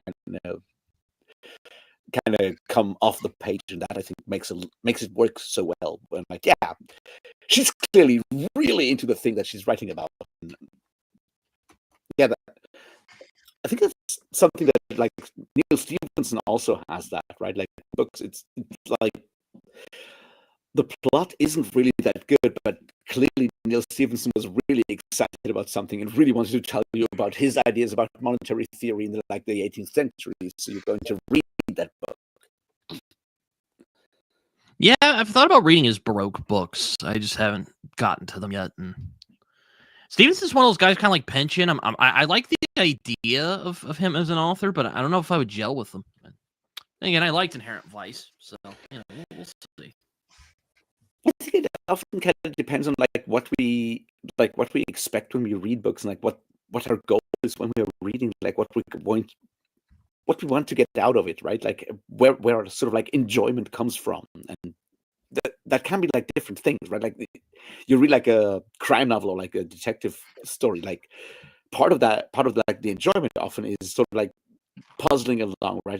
You want to figure out the mystery, you want to figure out who's the murderer, like ideally slightly before the actual reveal. That's sort of like part of the joy, is like trying to figure it out yourself. And then there's other books where the story is, where it's more about like other things, right? Where it could be about the whole like magical world and all the cool world building and the magic system, stuff like that. Or it could be just like all the weird words the author is using. There's all kinds of, and we need to figure out like why we want to read a specific book, I think. And oftentimes I think we're like, and I'm including me in here as well, right? Like we're often very unclear of sort of like what we expect from a book or where our enjoyment comes from. But if we figure out where our enjoyment comes from, or like what we want from a specific book, we can be better at picking the books that we're reading at a specific moment. You know what I mean? Yeah, I get what you're saying. Yeah, Hey, Joe. Yes, Joe is here. It's always a good day. It's always a good day when Joe's here. Mm-hmm. Well, I mean, if you say that, oh, there it is. Gods of Jade and Shadow is easier with only one mythology American gods. Well, if you say that, I'll pick it up at some point, because I do think more books like American Gods need to exist in the world. Yeah. Technically, not wrong. Then again, I am totally biased. That's my favorite fantasy novel. So there you go. I liked it, but I think it's a good book, right? Don't get me wrong. It's a good book. I enjoyed it. It also felt too American Road movie to me, because it's it's not as bad as like Stephen King, but it kind of goes down the same sort of like direction where I'm like, all of these like weird American landmarks and stuff. I'm like, I mean, I think it adds to the story, but I know. Yeah, this is weird. I watched this like years and years and years and years, like probably decades ago, movie where John Travolta is playing like an angel. Oh God! It's sort of similar. Like, hear me out. Like, some guy, and he's being kicked out of heaven, and for all kinds of reasons, and they go on like this road trip basically. And because he's never been to America, he goes to all of these like the biggest like Wolfscane and the biggest frying pan and all of these like weird roadside attraction kind of things, and they have this like whole road trip, and it's obviously a comedy, right? And American Gods is not, but it had sort of that same vibe of like we're mixing mythology with like Americana in a weird way, and the journey is really part of that. And I'm like, yeah, I live a place where we have like public transport.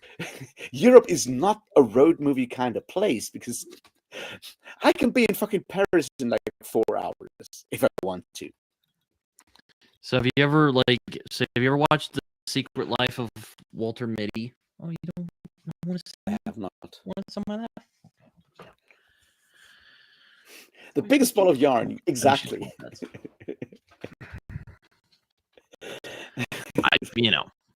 Like I said, totally biased in terms of but yeah. I think what is so interesting about that is that those kind of book or movie in that regard, right? They're a bit like a travel log, like a travel narrative, but they're a travel narrative for the people that already live there. Like you read American Gods as an American, and you're like, you get this like sort of outside perspective on the place that you already live in. Mm-hmm. But if you're not an American, it feels like, I don't know, it feels slightly off, or like I can't get into it. It's like yeah, you have the in American Gods, which is objectively kind of good, right? But it's like, yeah, it's a roadside attraction. We don't have those kind of roadside attractions in Europe. Like, who cares? The supposed magic doesn't work, which is sort of the interesting part, that it is like a travel narrative, because obviously they're traveling all over the place and all of that, right? It is a travel road movie kind of thing. Oh, it is for sure. I mean, yeah, but it's a road movie kind of story written for the people who live in the place that the road movie is about. I think I heard it described once as an outsider's love letter to America, and I'm like, that's a good way of putting it. I'd say. That's what Neil Gaiman said about it himself. Is that what he said? That's right. I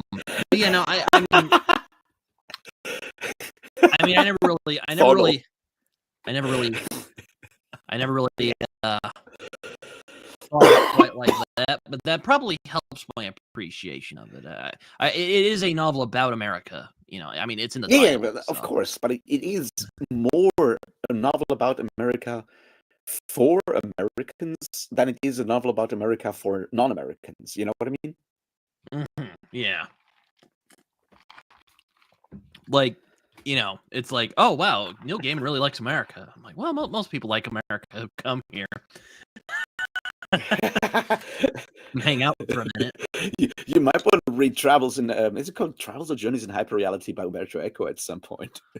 Yeah, I actually have a book I'm hoping to read at some point. It's by Peter Carey. It's called Parrot and Olivier, or Oliver Olivier. I think it's Olivier in America, which is basically like a fictionalization of the Alexis de Tocqueville.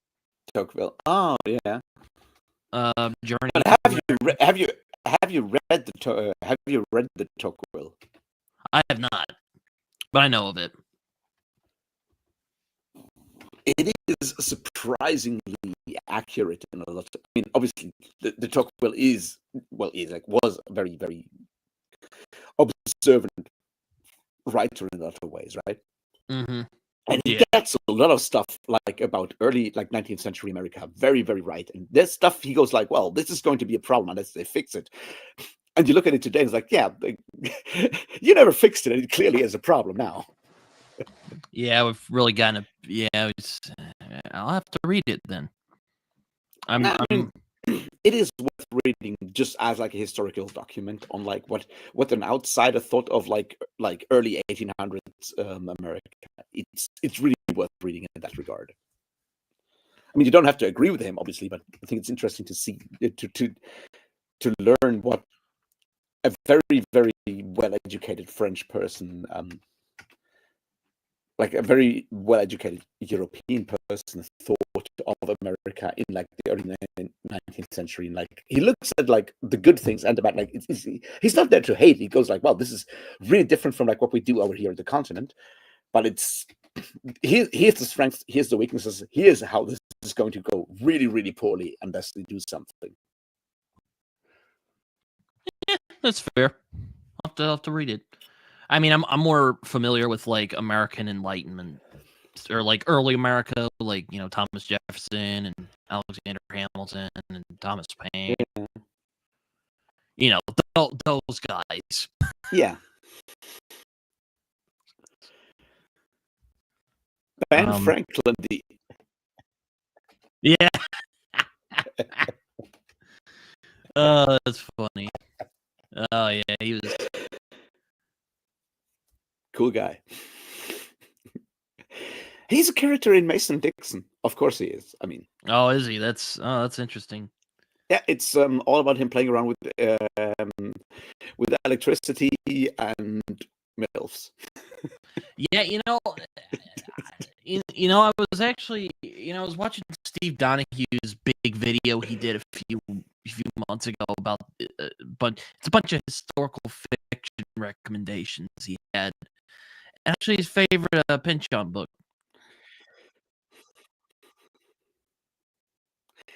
Because it's not exactly historical fiction, right? It kind of. I haven't watched the video, so I don't know what he's going for. But I think it kind of depends on what you want to form your historical fiction. Thomas Pynchon writing about Mason Dixon is going to throw a ton of like really obscure, weird data from that time at you, including the mechanical duck that plays a huge role, which exists.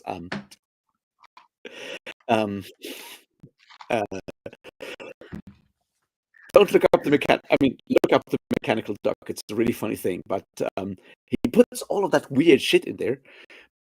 But you're not going to learn like any like coherent sort of like historical structure or whatever picture. Well, yeah, he did. Anyways, image of like that time. He made up like rules, or not. Well, I guess he did make them up, but he basically had rules for. He wanted it like he said, like when he would, because he used to run like a historical fiction newsletter thing for a newspaper, whatever. Mm-hmm. And he's like, we usually were like, one, they had to be at least 50 years in the past, so the person can't have lived through it. Mm-hmm. And also it shouldn't be like fantastical in any sort of way. Well, I mean, at that point, Mason Dixon is out because he does have that wood chopping competition between Stig, the Swedish axeman, and a werebeaver. What? I'm gonna have to. I'm actually. That's Mason and Dixon's the book of. I would just want to read it just for that. I want to see what that's all about. It's really funny. It also starts out when they meet. Oh, jeez. No, it's a ton of fun. It's just like that's the point. It's like you learn a lot about America from reading Mason and Dixon. It's just not. That's so stupid. It's not a werebeaver. Is it ever explained? That's wild. Well, he just turns into a beaver when there's a full moon, and which is why he's about to win the tree chopping contest against Stig, the Swedish Axeman. But then it turns out that there's a lunar eclipse, and he suddenly turns back into a human, and then Stig wins. I'll have to read that. That sounds awesome. Which is when Mason and Dixon, as like the mathematicians and astronomers, get accused of cheating because they obviously knew that there was going to be a lunar eclipse, so they fixed the competition.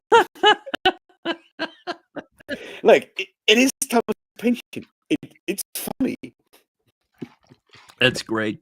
Oh, that sounds fantastic. What exactly do you need to ask about alien invasions? Maybe recommendations. I mean, for my money, I think Childhood's End is probably my favorite alien invasion story. I'm going to be quick and get myself another beer, and then I'll talk to you about The Amazing Sacrifice of Fools, which you want to read. That's another alien invasion. I mean, I don't know if Southern Reach is considered. I don't know if Southern Reach is considered an alien invasion, but I would recommend the Southern Reach trilogy. I do think it is up there. Well, I think Bourne is a better novel over. I actually prefer Bourne over. Though Authority comes really close in terms of his best book that I've read from him so far. I think the Southern Reach trilogy is well worth the time. It's a really great trilogy. War of the Worlds. It's not. I don't really think it's that great. I think H.G. Wells has written better books, like The Invisible Man, for instance. But it's a classic. So give it a crack. All right. Ian MacDonald. You need to read more Ian MacDonald. I always tell that to people, but you need to read more Ian MacDonald when it comes to alien invasions. Also, is Hitchhiker's Guide technically an alien invasion? No, well, they don't invade. They just like destroy. Yeah.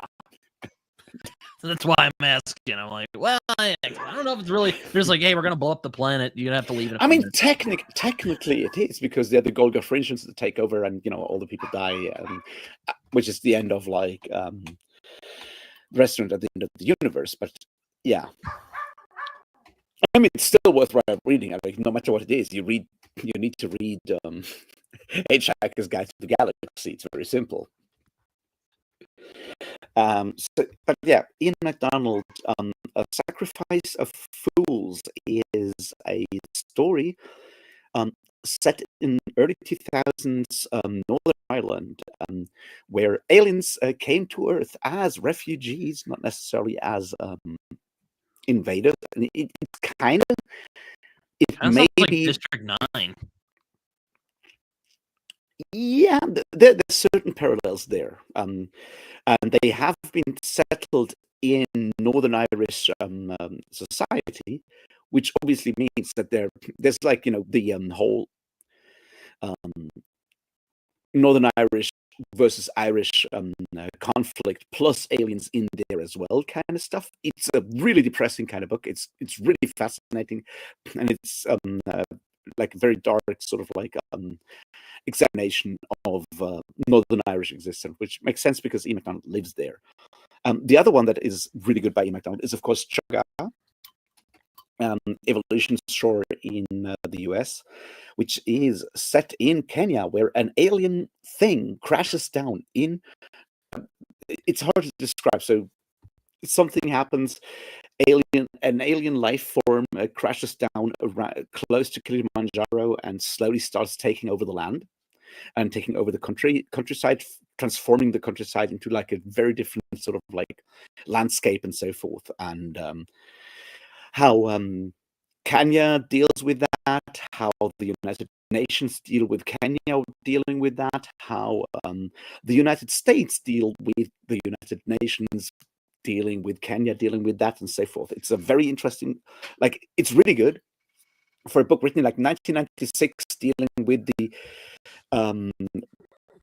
like the world's responsibilities and responses to Africa in general. There's a very direct connection to the HIV crisis in East Africa that is built into the whole thing. It's a lot. It's really, really good though. I can only recommend it, but it's it's also Ian MacDonald, so it's more like literary science fiction than anything else. It's very literary. I will say I do like District 9, but I would not recommend watching Elysium by the same director. I thought that was a piece of dog shit.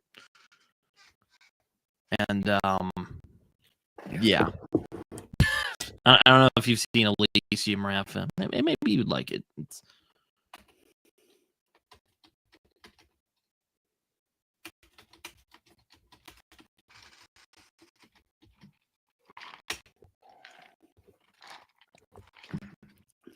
Chaga by Ian MacDonald.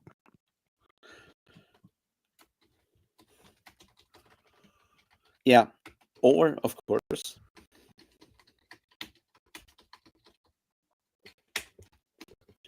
which is the US version because the title changed between the European and US release. Fucking hate when that happens. That happens. That actually happened in the book I'm reading as She Writes Shotgun. It was called like a history or a lesson in violence in England. Okay. Because apparently his publishers, Jordan Harper's publishers, told him that, like they don't get what She Writes Shotgun means. Interesting. Which he later was like, well, of course we do. And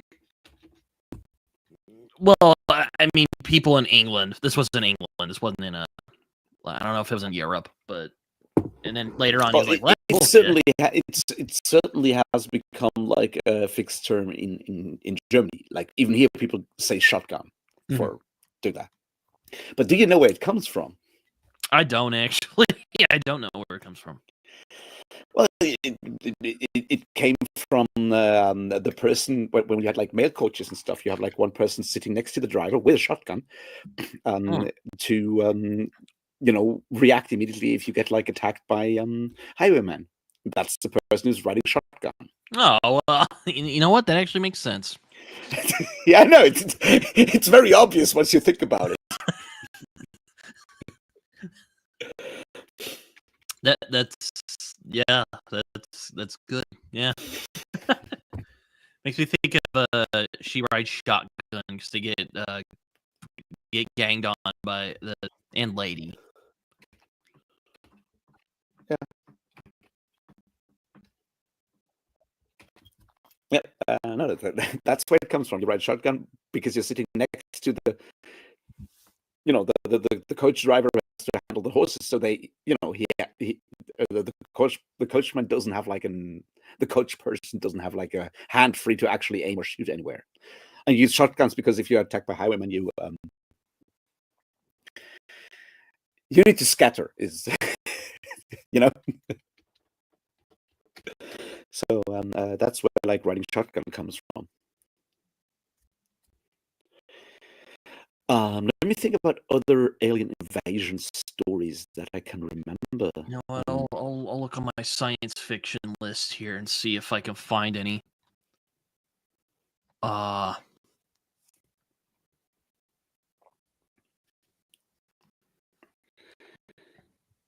mean, I feel like a lot of like the culture, so the culture novels by Ian Banks often involve the culture showing up on a planet and manipulating like the societies on that planet in one way or another. But it's very rarely like having like full on like armies showing up doing army shit. So if invasion means like full on like military occupation, then Banks is out.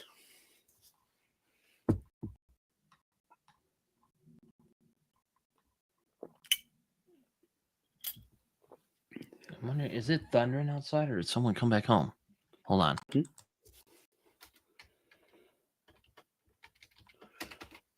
Maybe it's thundering outside. I know. Well, I mean, if you want to consider a Miracle Man from Alan Moore to be an alien invasion story, especially towards the third arc where the aliens actually show up, you could say that. Yeah. Let me think. I'm looking at my science fiction shelf on. I mean, it's obviously stuff like the tripods and shit like that. But I'm just not. I never found like full on like alien invasion stories that interesting. So I wouldn't know.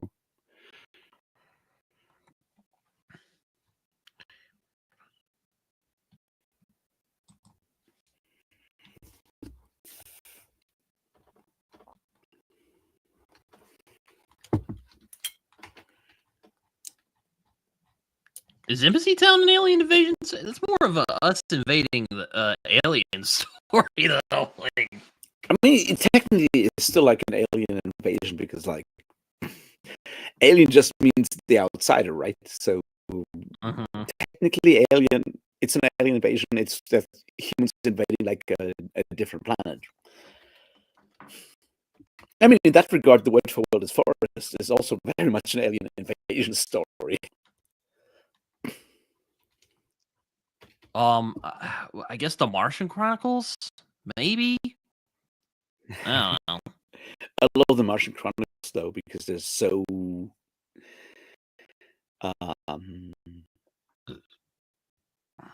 so banal. So it's more of a us invading Mars story and ruining everything. Yeah, Because, it's also much more like a sitcom set on Mars than anything else. Yeah, I love it. Yeah, that's kind of what makes it so cool because it is so banal. Because it's like, yeah, look, we'll be on Mars. It's gonna be science fiction. It's gonna be Martians. We'll still be stupid fucking human beings. So what you're saying is that you're rereading the prologue to the second Wheel of Time book every fucking day, right? I mean, I think there's better stuff that has Dark. I mean, Lord of the Rings has Dark Lord. At least sometimes. No, it's just like the Well, opening. Stranger in a Strange Land. If you want something really fucking wild, that's technically an alien invasion story. No, it's just like one. No, it's not. It's not. Nah, Stranger in the Strange Land is about a human who grew up on Mars and comes back. It is Robert A. Heinlein thinking about. Well, maybe Starship Troopers is a better example for maybe. Starship Troopers is all about alien invasions, and it doesn't really matter who's considered the alien in this regard, right? It's like we will shoot you.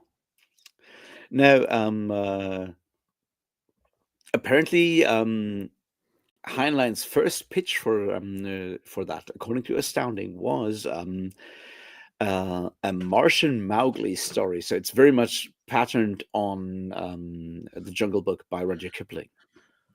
So that was his original idea. Was like, what if someone grows up amongst somewhere else, and we're not going to examine all the racist and weird colonialist undertones of that, but it's like, what if grows up somewhere else and then comes back and has like that different culture sort of thing? I don't think Contact is that good, but if you want to read Contact is Carl Sagan.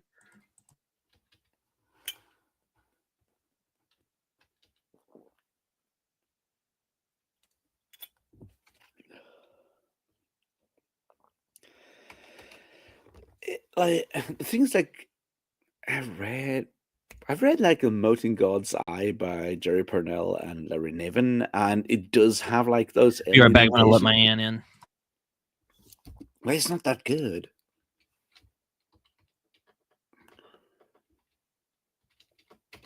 I just don't think like alien invasions are necessarily like depending on your definition of alien, you might want to try Finch by Jeff Vandermeer,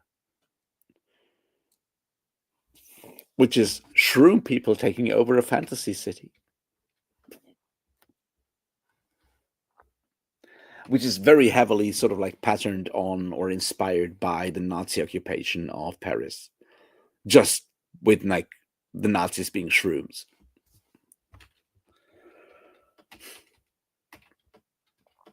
And no, really, really good book.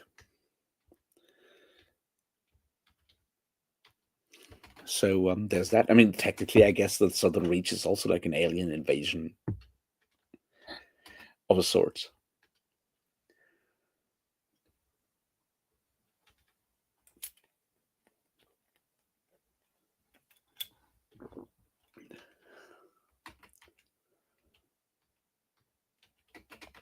I just don't necessarily like sort of like the invasion sort of aspect of like. I don't think it makes for like a really interesting like story. I think it probably worked really well during like the Cold War, sort of like 1950s and 1980s sort of like era of science fiction writing, where that was like sort of like a serious sort of like consideration. It might work again now that we are in like live in times where it's totally fine to sort of like invade like a neighboring country, but living in the considerable safety of like West Germany, I just don't relate to like the whole like invasion kind of fear kind of thing. If that makes any sense. Oh, Dennis Myers is here. What are you doing, Dennis? Hi, surprise. Hey, Hello. how you doing, man? I'm doing okay. Doing okay. What am I doing? Go to the comments. There we go. Hold on. Yes, Dennis Myers is written stuff. Yeah, a couple of things. I was just channel surfing in the other room and got to YouTube, saw you were on, and overheard you talking about Heinlein and alien invasions, and I'm like, why am I not in this conversation? Well, so what's your favorite alien invasion stories? I'm like, Say you have what? some alien invasion stories, if I'm correct. Well, yeah, perhaps, but probably my favorite alien invasion story is Footfall. You know, the one about the little elephant things with the two trunks. Oh yeah. I don't think I've heard of this. Oh, I probably, I have it right here. Larry Niven, Jerry Pournell. Yeah, Larry Niven and Purnell love their like. I just said like the Merchant God's Eye is another one that could work in that direction, although it's sort of like about avoiding an alien to take over in a way. Yeah, well, for me, I liked Footfall because it involved a submarine, and it dug out the old the Orion, the nuclear powered explosion spaceship, which Oh yeah. it was very fascinating. It just a fun romp. Yeah. So, well, Okay. I guess I'm not really into alien invasion stories either. It's weird. well, I would say I would say Under the Dome, but I don't think Under the Dome is that good. So maybe don't read Under the Dome. I haven't read that one, and the TV series didn't draw my interest. I think like alien invasion stories are very limited in sort of like what they can do. It's like you read one or two, after that you're like, all right, so aliens show up, we're gonna figure out our shit and then we beat them back, or we don't, and that's it. Like that. Well, do you want to bring in shows on TV?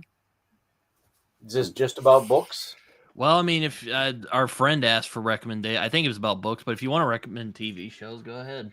I won't Well, stop I you. just finished up the end of season 3 of Invasion on Apple TV, and it is really interesting. And it's more of a slow burn. It's not an action oriented series. It's people get killed, and people react to it, and it's a very emotional, interesting story. But their aliens are unlike anything I've seen before. It was intriguing. Well, I mean, if you want to call Invincible an alien invasion story, I mean, it technically is. But if you want to call Invincible that, Invincible's great. Comics and the show. Yeah. I haven't read the comics for that one, but the show is a lot of fun. Hmm. Ooh, Falling Skies. Yeah, that's another one that was really good. I really enjoyed Falling Skies.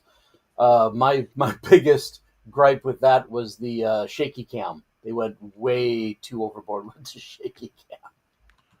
Oh yeah. Oh yes, The Hanging Stranger by Philip K. Dick. I guess that is technically an alien invasion. That's a great story. Don't mind reading short stories. And I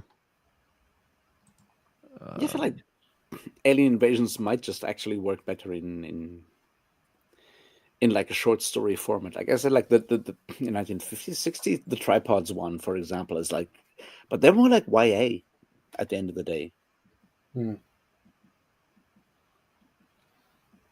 Yeah. Yeah, I guess my more interest with sci-fi goes to like AI and and like intergalactic conflict and like weird stuff, like deeply probing philosophical questions. You should not use the word probing when you're talking about aliens. You know what? That wasn't my best chosen word there. Dang it. Yeah. Nah. Yeah. Oh, well, League of Extraordinary Gentlemen has an alien invasion, but it's from the Martians from War of the Worlds. Oh, okay. No, I'm not talking about the movie, though that is a guilty pleasure film of mine. Yeah. Lucifer's Hammer. Now that's not an alien invasion, but that's a meteor strike. That I read that when I was a kid. That was a really interesting novel as well. I really like that. That's another Niven and Purnell kind of thing, right? Yes, yes. Niven and Because I was Purnell. like, I read it like years and years and years ago, and I'm like, is it just Niven or is it Niven and Purnell? But I think it's both. Yeah, I don't think I have that one on my shelf anymore. Yeah, I have done so much downsizing over the years.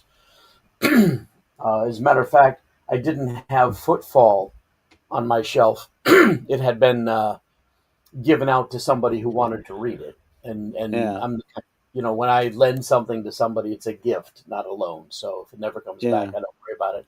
And then years later, he sent me the hardcover.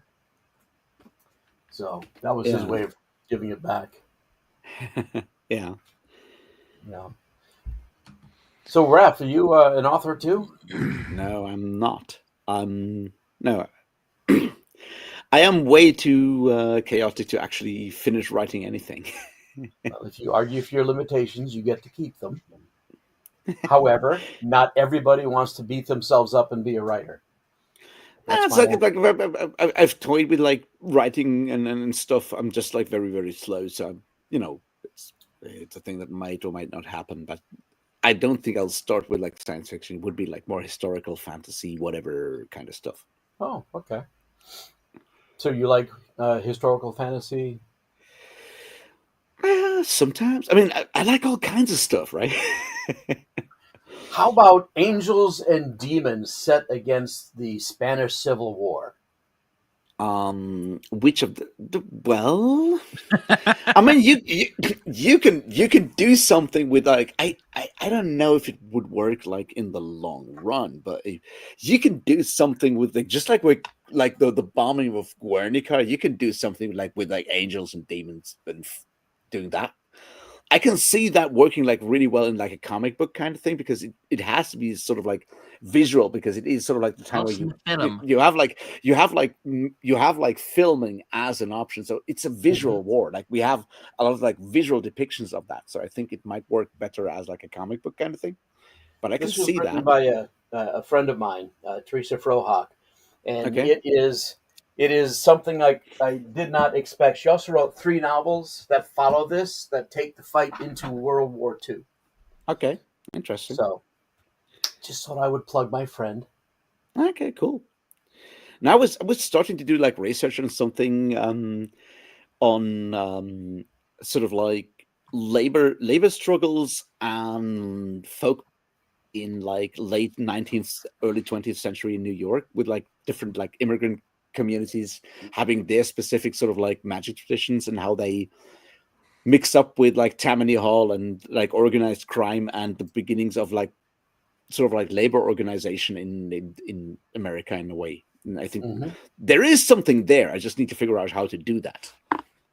Yeah, well, if you've got the bug to write, Yeah, but it's more like what I've learned from like doing like academic writing and stuff. It's like I need to sort of like do reading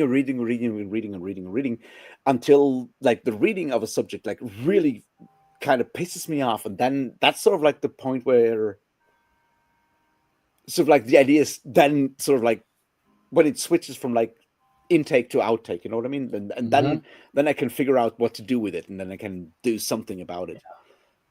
See, for me, it was the writing bug came to me just as a matter of pure teenage hubris.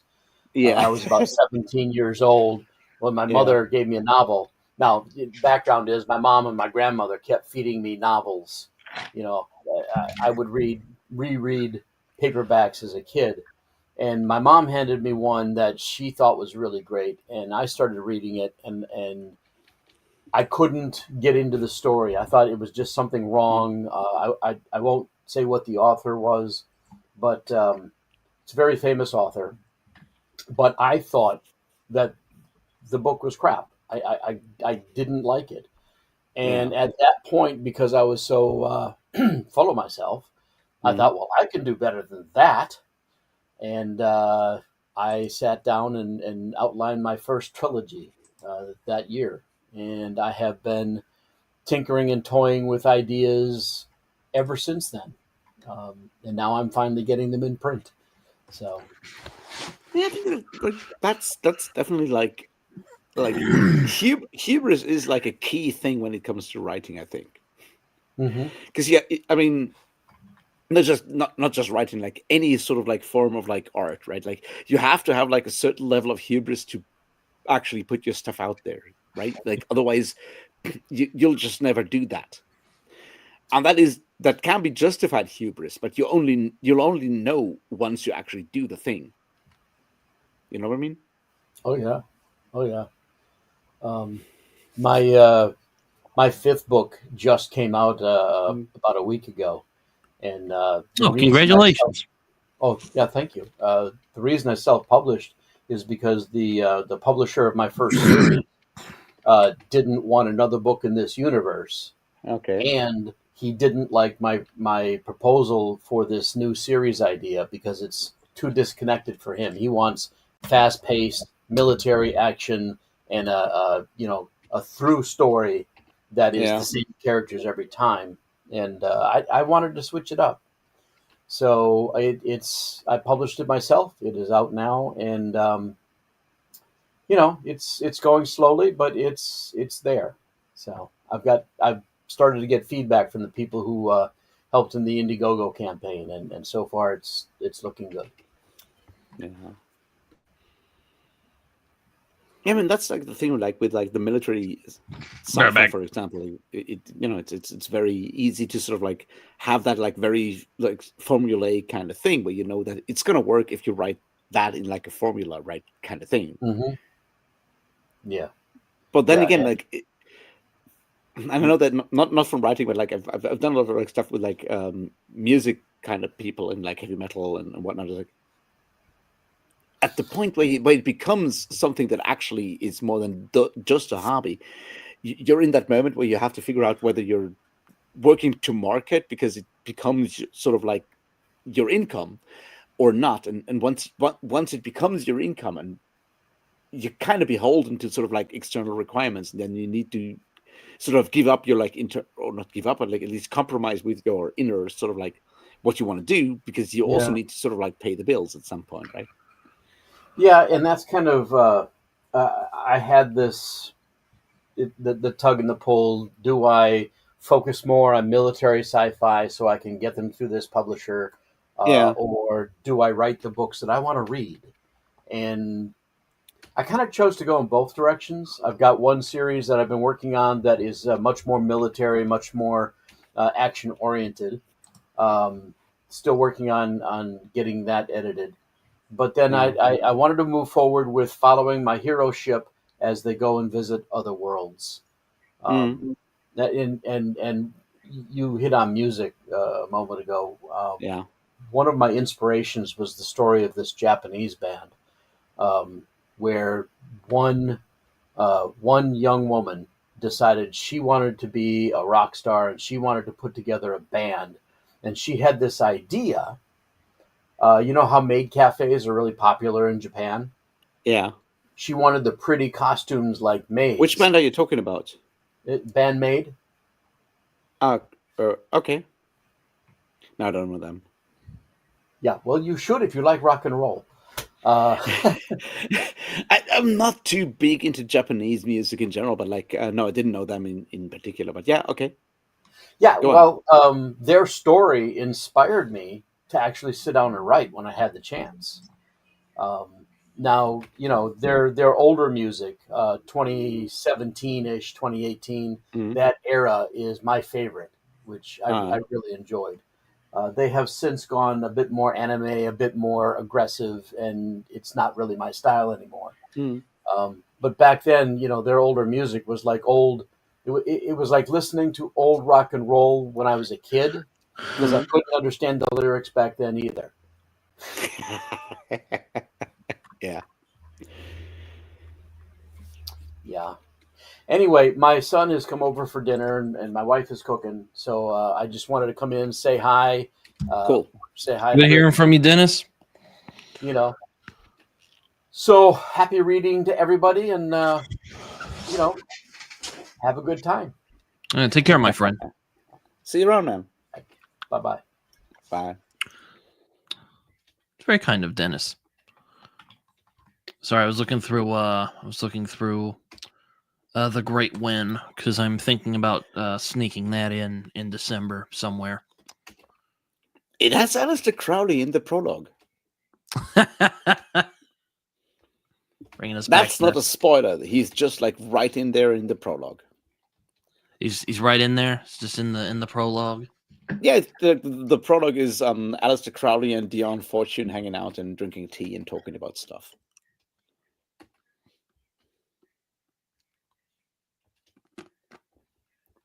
And then, like, obviously, it doesn't matter at all because the story is about something entirely different. But they just like hang out in the prologue and drink tea. Also, I guess Arthur Machen Yeah. is a thing in this. So interesting. Yes, Arthur Machen is a big inspiration. Like, it's about a book that Arthur Machen wrote. That's sort of like the key thing that the story is about. And I don't know if you've ever read any Arthur Machen. I highly recommend reading Arthur Machen. He's really cool. I sadly have not. I want to though.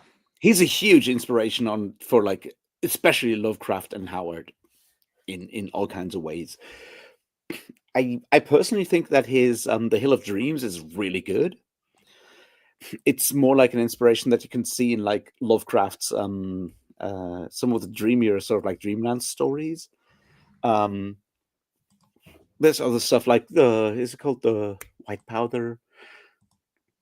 It's called the Black Pyramid. There's a lot of like Machen stories are very sort of like often about like weird sort of like either like civilizations that happened before humans became humans, which is sort of like where you get your like Howard kind of side of things, or like weird psychedelic opening up the gates to some other perceptions kind of stuff where you get your like Lovecraft inspiration, or like where you see how he inspired Lovecraft. But I think like the Hill of Dreams works really well because Was it an is inspiration for Robert E. Howard as well. he was a huge inspiration for Howard, yes. That's kind of the things like he has like stories where like someone does something and then they end up and find some weird people that crawl up out of the earth that have been like a previous sort of like civilization from like way older, which is sort of your Worms of the Earth, Cormac, Bran McMorran kind of story kind of thing is very Arthur Machen. And then you have your like stories that are all about taking a weird substance and then suddenly realizing that you're not alone and moving beyond good and evil, and that's more like your Lovecraft Call of Cthulhu kind of story. But like Machen is a huge inspiration for both. I just personally think that The Hill of Dreams is probably his best in that regard because it is so. It's a very classic sort of like horror story of this guy. He comes home to visit his family, and there's this old Roman fort, and he goes there and he dreams, and he suddenly sort of like wakes up in this old when it's still like a Roman city because it's Britain and all that, and then he starts taking drugs to go back to that place and walk around in that place, and he slowly moves over and so forth, and it just works really well because of once again like a very very like lush over the top kind of prose from like a 2025 standpoint, kind of. But it works really well in that sort of like as a key to a lot of like the stories that like people like Lovecraft and Howard wrote later on.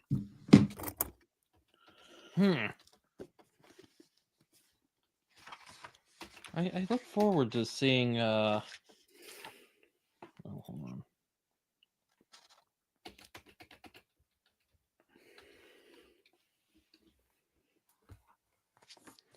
It's gonna be a interesting. Should be an interesting book, The Great Win. Sorry, I was looking through my copy, through the acknowledgments.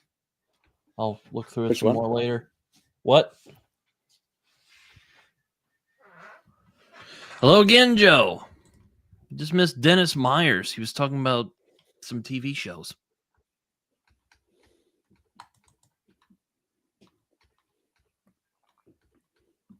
Ooh, Joe's back.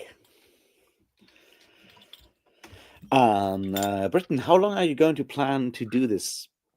Because my beer is empty. I don't know. Should I get another or not? I don't know. I was kind of leaning on stopping in a little bit, but you know, whatever anyone else wants to do, I don't really care either way. All right, let's be smart. I'm gonna get myself a beer. We start talking, and when we want to finish, you finish, and then I'll just finish the beer on my own, staring All into right. the dark, listening to like the sad sounds of Townsend Zand telling me about Saint John the Gambler or something. I assume you're a Townsend Zand fan, right? What? Britton, you into Townsend Zand? I have not, unfortunately. I've heard of him. You should very much get into him, though. I'll have to check him out. You haven't led Look, me astray. he's the man that can make Johnny Cash sound happy. Oh man. and as a Cormac McCarthy fan, I think you might appreciate that. You know what? I might. You know what? I'll check him out when we're done here. That sounds... All right, I'm gonna get myself a beer, and we can slowly let this go down. Yeah, we'll see how. Yeah, you know, I'm willing to. Damn, Joe. Getting a bit of a load on before.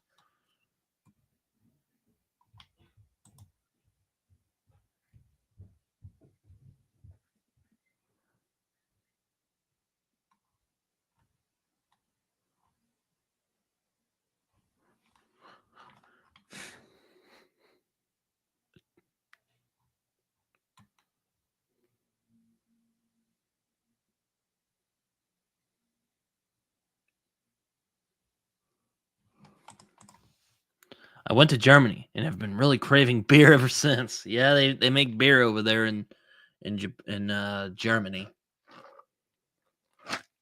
One of their specialties.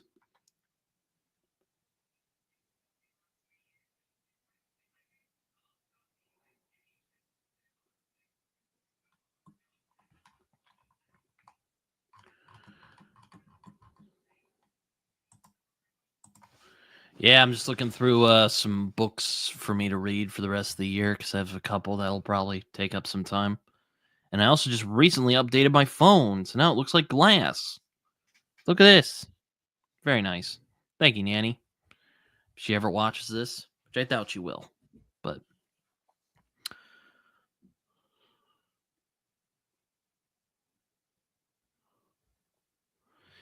you know, you know what? That's actually not a terrible idea, Joe. I might have to. I don't own it. Maybe you could send it to me, and I can sneak it in December or something. Because I don't really have a lot of books to read at the moment.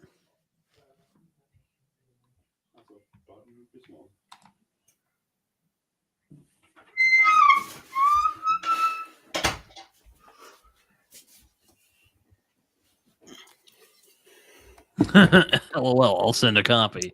Awesome. I was, I was tempted to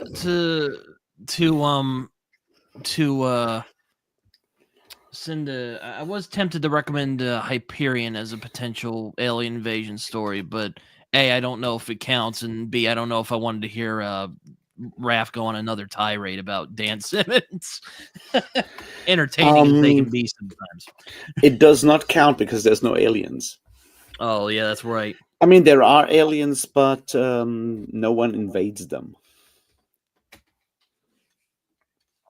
So, you know what?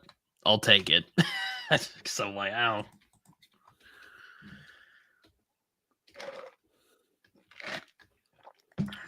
I thought it was fine. I don't really think it was the masterpiece that a lot of people have said it is on BookTube, but what am I gonna do?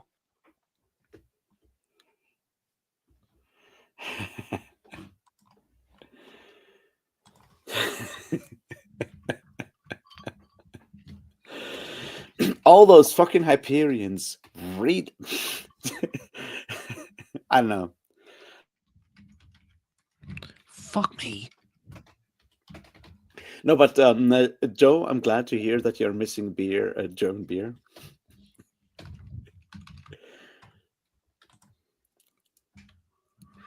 Return of the Griffin. Yeah, I Joe's books are pretty good. Books are those are good. The hybrid helix books are good that I've read so far.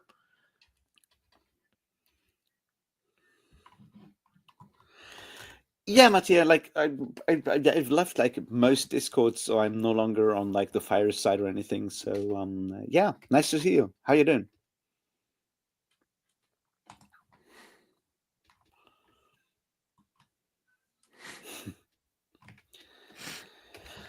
I feel like, I mean, German beers are very cheap, which helps. And there's a certain standard there.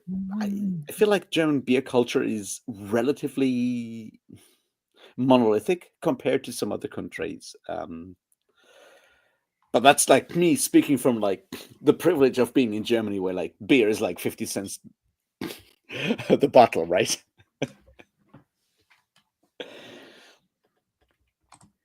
Which I don't even know. That's like, it's probably like 50 cents in the US dollars or close to that, which I think is very different. Like, I don't know what Britain, what's a beer and how much does a beer like cost in your part of God, the world? let me see.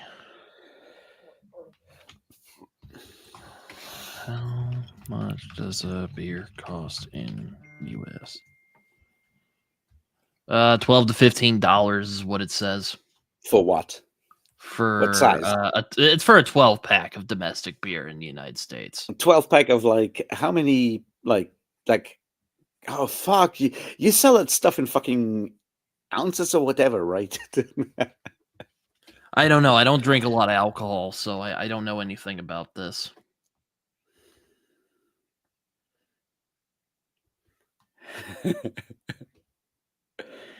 $8 a bottle. That's a lot. Now it's depending on like you can get like, if you go really cheap, it's like 50 cents. It used to be like 30 cents for half a liter, which I guess is slightly over a pint. And these are they're slightly more expensive, and these are somewhere around like 90 cents, so under €1, which is under $1 per bottle. Which is, that's a privilege, is what I'm saying.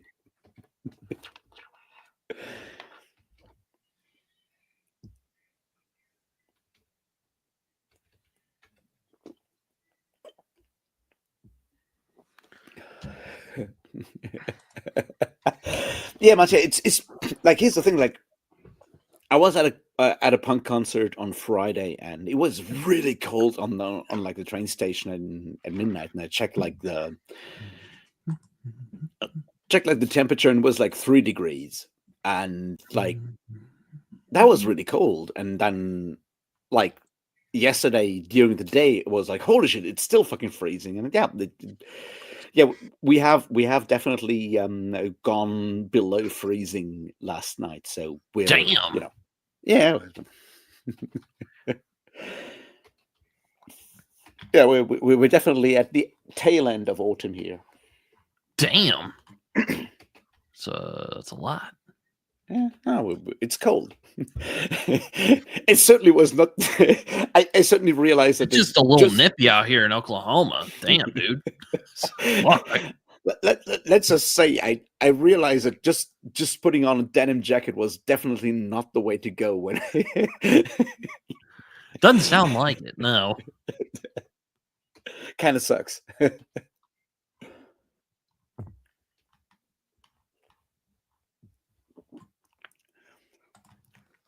Right now I'm drinking a Mönchhof Keller beer, which is not the best beer, but it's the one that the best that's selling at the store next door, and otherwise I would have to go into the city and take a bus. And let's just say that being blind and carrying like a box, like a $20 of beers, and using a stick to make your way around is a bit of a challenge. So I try to minimize the way. Holy shit, that's like almost Norwegian. Well, I don't know what they're in Norway now, but like when last time I was in Norway, it was like 10 euro ish for like a pint in Norway, in Oslo. Apparently, Philip Chase's Idan trilogy has been translated, or Way of Idan anyway, has been translated into Italian. Yeah, I heard about So, that. congratulations, Philip.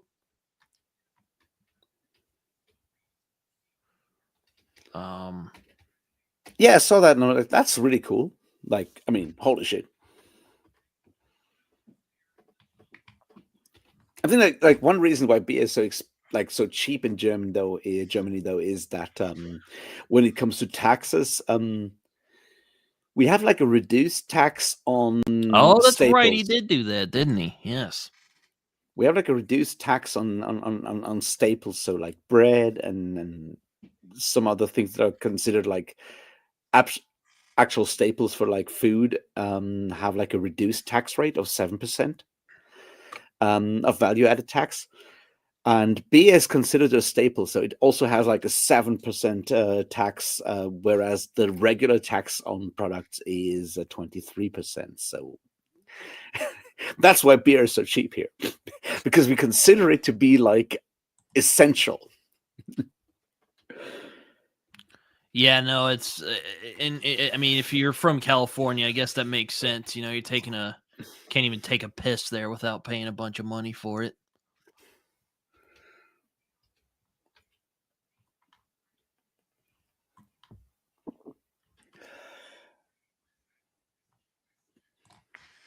Seeing a blind person carrying a case of beer and using a walking stick, you'd crack me up. No offense. That's.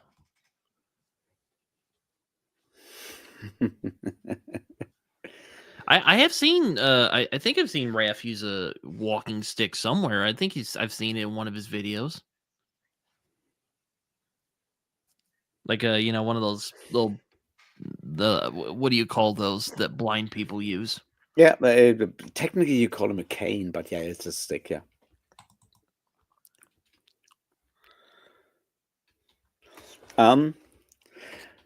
I'll see what I can do, but maybe I can get you a picture of me carrying a box of beer and using the stick. I mean, obviously, I do that all the time because I get beer, right? Beer. Yeah. No. So do they do that in Germany, or is that just an American thing? It depends on where you are, right? It really depends on where you are and in what kind of situation. But so the main sort of like unit of buying beer is like a crate of beers where you have like 20 bottles in one box, and that's usually what you buy because it's easy. Or like it takes the small bottles, the 0.3 liters, and then it's like 24 bottles. It's still like the same kind of weight, which is like around 10 kilos or like 20 pounds, I guess.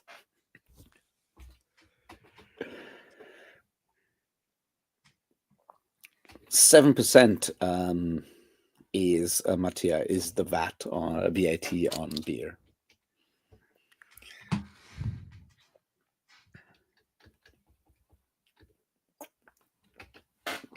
Dimidrek, I usually get it around at the local store, like grocery store, which is about like 500 meters ish away from here. Unless I'm, down in the city and buy it like a different store. But like, you get beer like every grocery store here, and it's just like a staple. It's just like normal. Fucking hell, 20. Yeah. No, it's not 20% here. My alcohol intake is generally this hard cider I like to drink called Mike's Hard Lemonade, which is basically, it's basically alcoholic grape juice. Well, I guess that's wine. It's not wine, but it's kind of like it's made from apple because it's cider, right? Yeah, pretty much. And I do like drinking whiskey on special occasions, which generally means when things are going really well, birthdays or New Year's Eve, which is going to be coming up in about a month, which is crazy.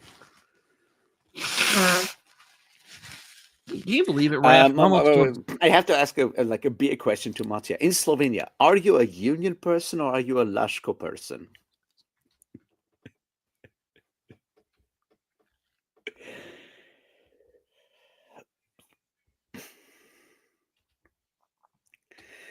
I don't know, but like Mike's limeade, I have not limeade. I have not obviously had that because why would I?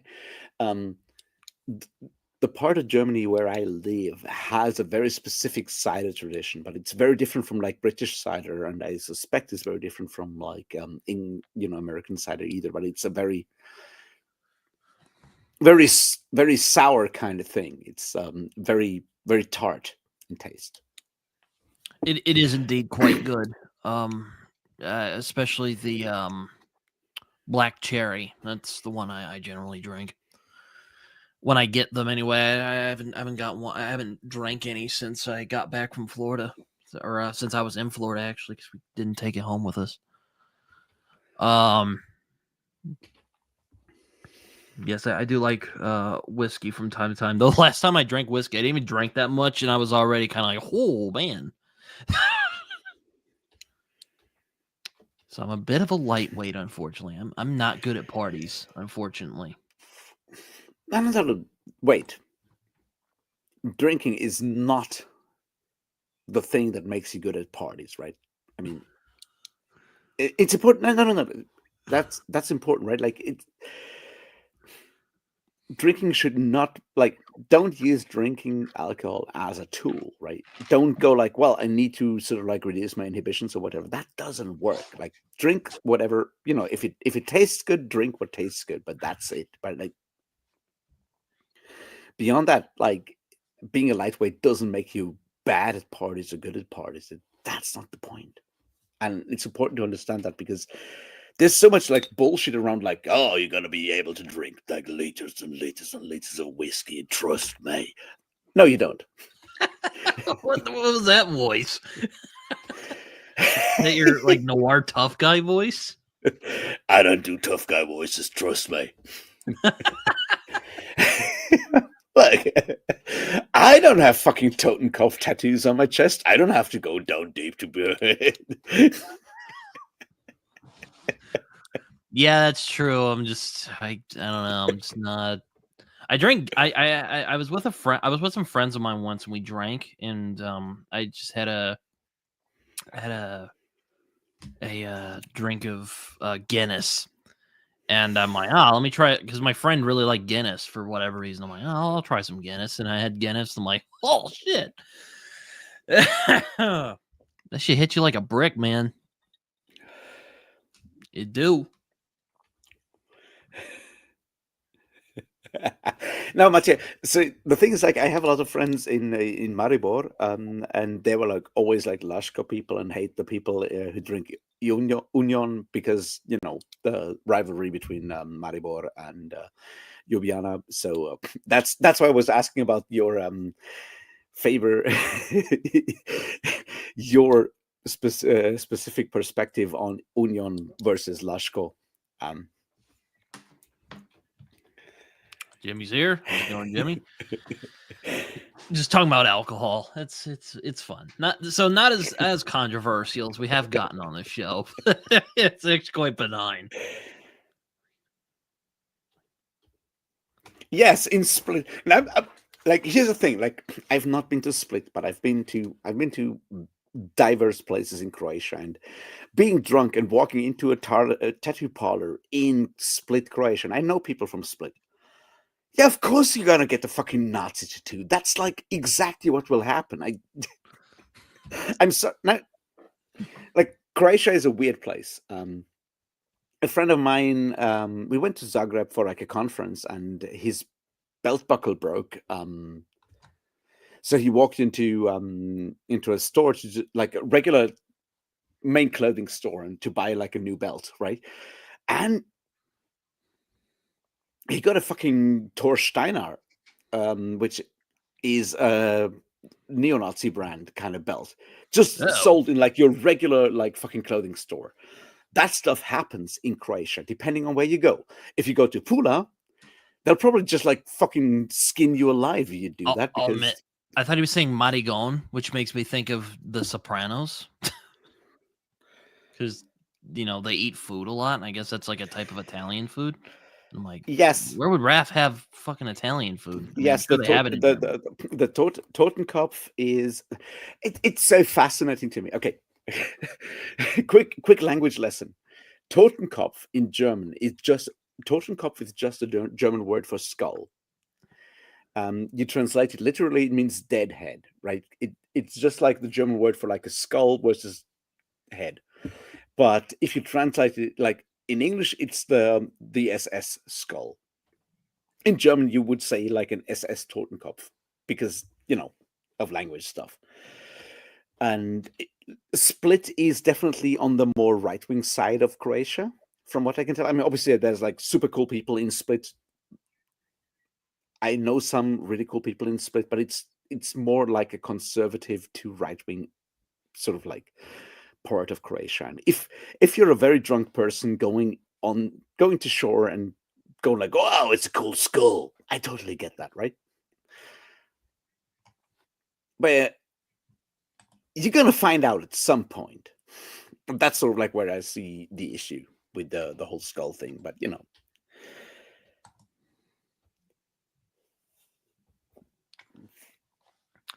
Yeah, oh, well. Yeah, again, I know, Mattia, right? It's like you drink Lashko and you piss Union. No, Maribor, the whole like Pikarna area in Maribor is an amazing place. I've been to a couple of concerts there. I love it. It's fucking fantastic.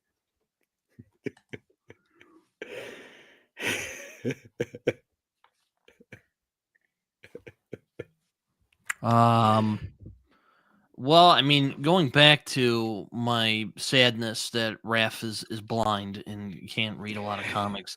Yeah. There is Monster from Naoki Urasawa, which takes place a lot in Germany. I think you would appreciate that, if not for the its discussion of German history. I might. I feel like what's so interesting is that like Germany is weird as a place, and like especially when you go like back to like pre 20th century history, like Germany has a lot of like really creepy weird shit. Yeah, It's I mean, kinda- you guys have the Grimm brothers. I mean, that's pretty dark stuff. No, that's just like regular like fairy tale stuff, and you get like the same thing in like France, and like that's just like fairy tales. Have I told I told you to read Veronica Shano's Burning Girls, right? Yeah, I think you have. Yeah.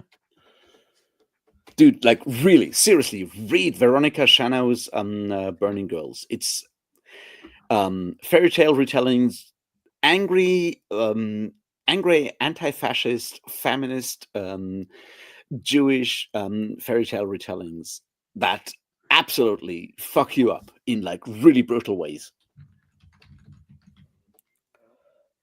Is it the C.J. Tudor book, or is it the Veronica Shanos book?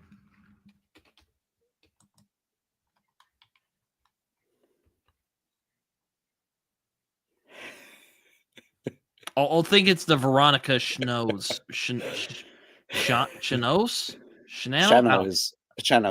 I don't fucking know. I'll let her book now. I liked the Bloody Chamber. Oh wait, I already have her book on my list. So, Mattia, I'm not quite sure. Like, I've been to like the Picarna area, and I've been to like 2 or 3 clubs in there. Like, I've organized, like, I've been on tour with a band at MC Picarna twice, and that other club across the street, like not across the street, like 90 degrees off, like MC Picarna, and I have no idea what it's called. I got like in an argument with Yoda outside, but you know.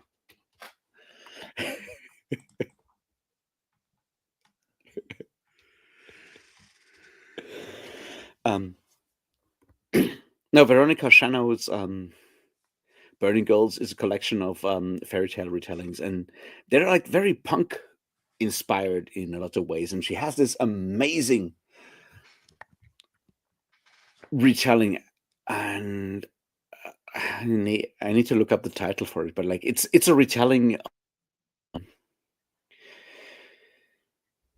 Sleeping Beauty as a retelling of the life of Sid Vicious and Nancy. oh shit! And that is like how you do like really fucking amazing fairy tale retellings. Oh shit! I'm sure that would get really sad. Gustav, yeah, Gustav, that's the one.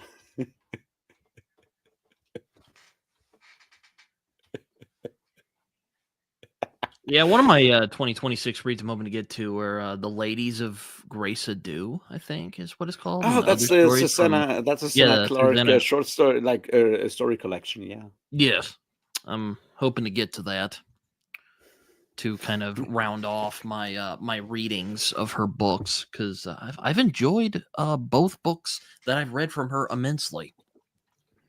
Yeah, no, she's really good. Also, we'll get more of the female perspective in Jonathan Strange and Mr. Norrell world, which, you know, I'll take. Not against that. Also, the Duke of Wellington makes an appearance, apparently, which, you know, that's always fun. Yeah. Definitely. I do think it's hilarious that he's just never impressed by magic in Jonathan Strange and Mr. Norrell. Yeah, true. He's just like, eh. Could you make the roads for me more bearable to walk on? And Strange is like, yeah. And then that's good times.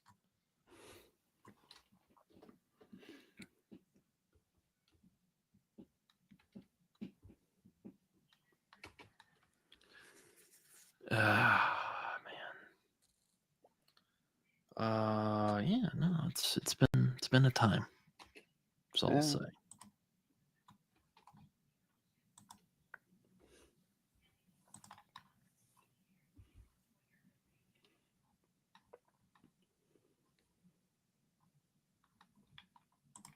Damn. You know, maybe I'll have to try By Blood, by Salt in 2026, because I know a lot of people really like that book. And also, the author is from Oklahoma, so I gotta help rep an Okie author.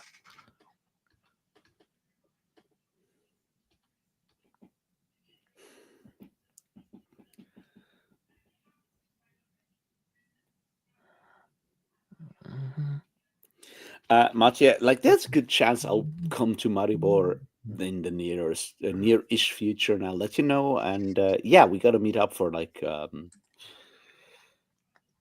some drink. It's like one of my. I mean, I live in the other Marburg, like Marburg an der Lahn, and you live in Hello, Colton. Marburg an der Drau.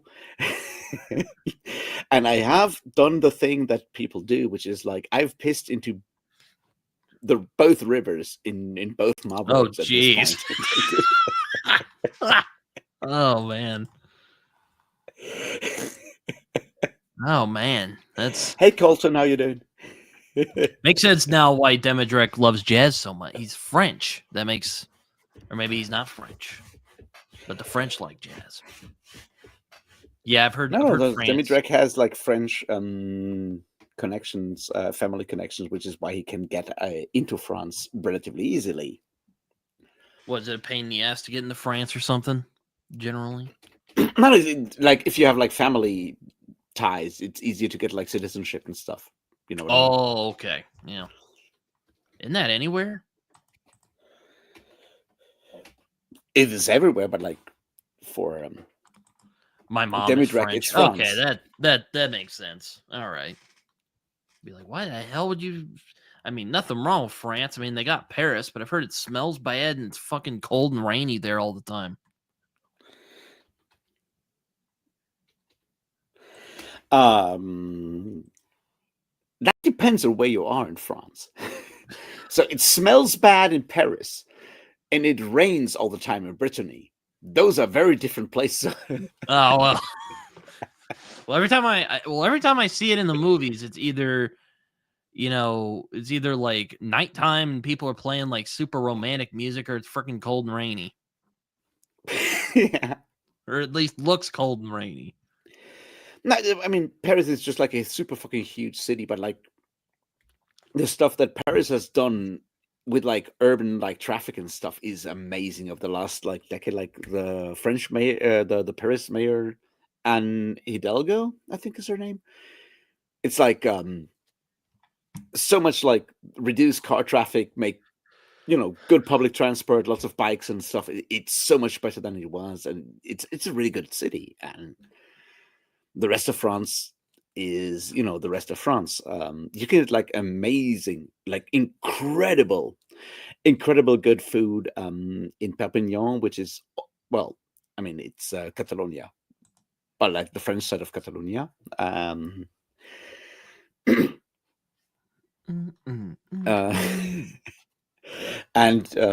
you go to the Atlantic coast to Brittany. Now you get like the best they do seafood. have the beast of, I can't fucking pronounce it, but it's basically that giant wolf that was terrorizing. Ooh, the beast of Gévaudan. Gévaudan, yes, which has inspired great and many stories, and I would love to visit that place, if not to indulge my enjoyment of werewolves, even though it probably wasn't a werewolf. It was probably just a big regular wolf.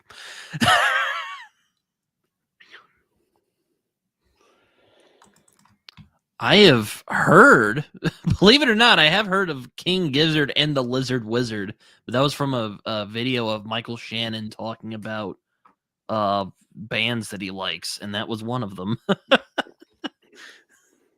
And like, that's the most out there, bizarre band name I've ever heard in my lifetime so far. You read that band name, and you can tell they're Australians. Oh, are they Australian? Oh, let me look. Yeah, of course they are. King Gizzard and the Lizard Wizard are Aussies. Trust me. Oh man. Oh well, yeah, you're right. It's I know Aussie. I'm right. Like, damn. But like, you hear that name, you think Australia, right? Yeah. There are a lot of reptiles in Australia, so I guess it's it. When I think of Australia music, I always think of like Nick Cave.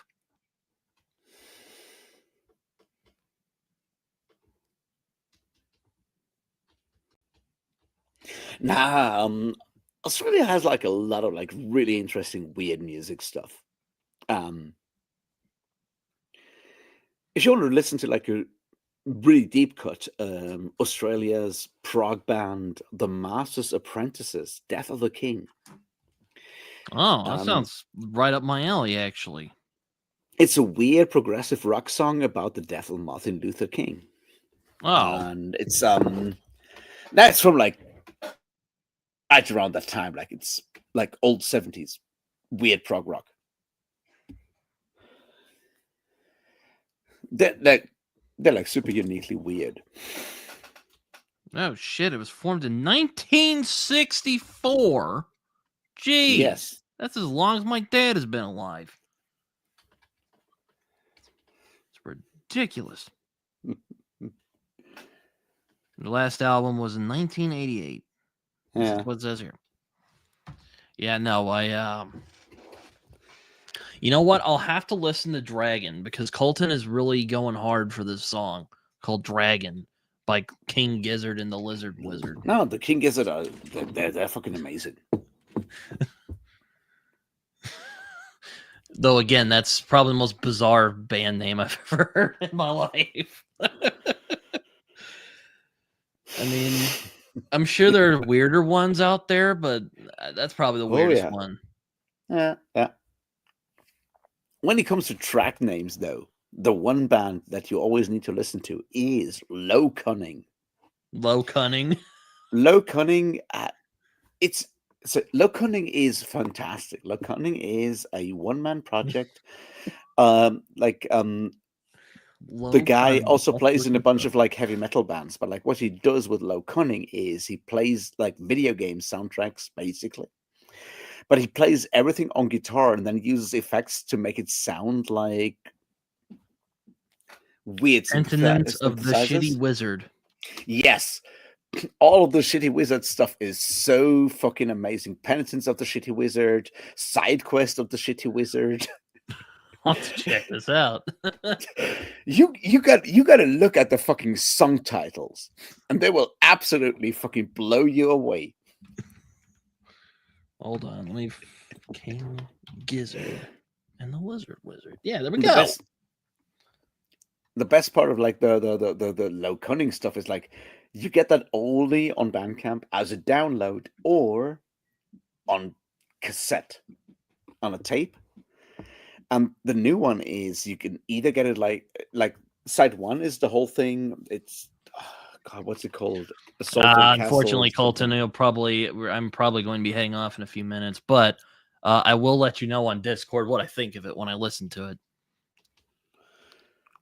I also have to read this freaking short story for class. Well, actually, it was one I wanted to read because the title looked cool. It was called. Let me find it real quick. It's called. What the hell is it? Viola in Midwinter. So I like the title. I was originally going to use it for my presentation, but that didn't pan out. Yeah. Raph, have you ever heard the song? I can't pronounce any of that, so good luck, buddy. Which one? It's like Bersak Verstaniger by Ersetskopf. Bierverständiger by Ersetskopf. Of course, it's a fucking amazing song. I'm so sorry, Raph. I just butchered that German right there. English is a Germanic language. I was at a Ersetskopf concert last year. No, of course I know them.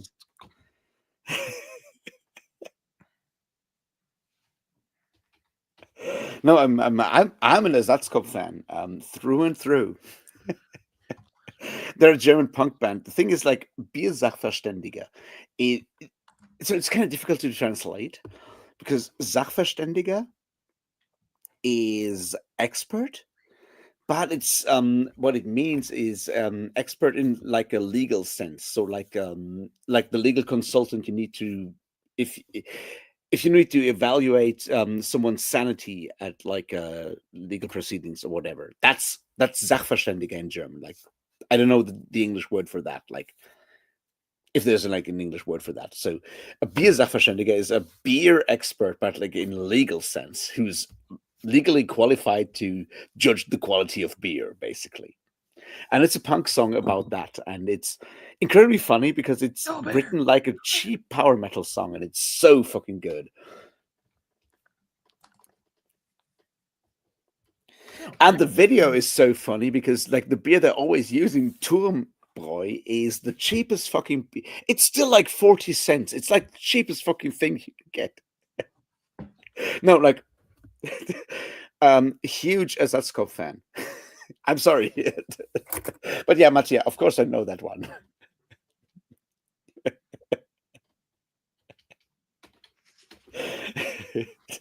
It's so funny. Unfortunately, all of the songs are in German, so it's kind of difficult to promote that to anyone who doesn't understand German. Hey, if it sounds good, you speak whatever language you want. Well, Now, a lot of it is about them. Like most of the stuff is about them making incredibly stupid jokes in English language, in German language stuff, and then I'll probably not get it at all. no, so the whole song is about him like having failed at every other job, but he's like incredibly qualified to be the beer expert. So his new job is to be like the legal judge for beer quality. But it sounds like a Beast in Black power metal song, which is very different from like the usual punk stuff. It's super fascinating. It's super funny. Well, we've gone on for 3 hours, so I'm probably going to skedaddle for the evening as well. Goodbye, Zach. Thank you for joining us. And yeah, it's been fun. I have some other things I hope to get to this afternoon/evening. Oh wow! All right. Well, hopefully you guys enjoyed this. Sorry if the audio was kind of weird and skippy. I don't know what the hell that was. Probably StreamYard, because StreamYard's kind of a piece of shit at times. It is. But what are you gonna do? See you around. All right. Well, hopefully you guys enjoyed this. Well, until next time we do this.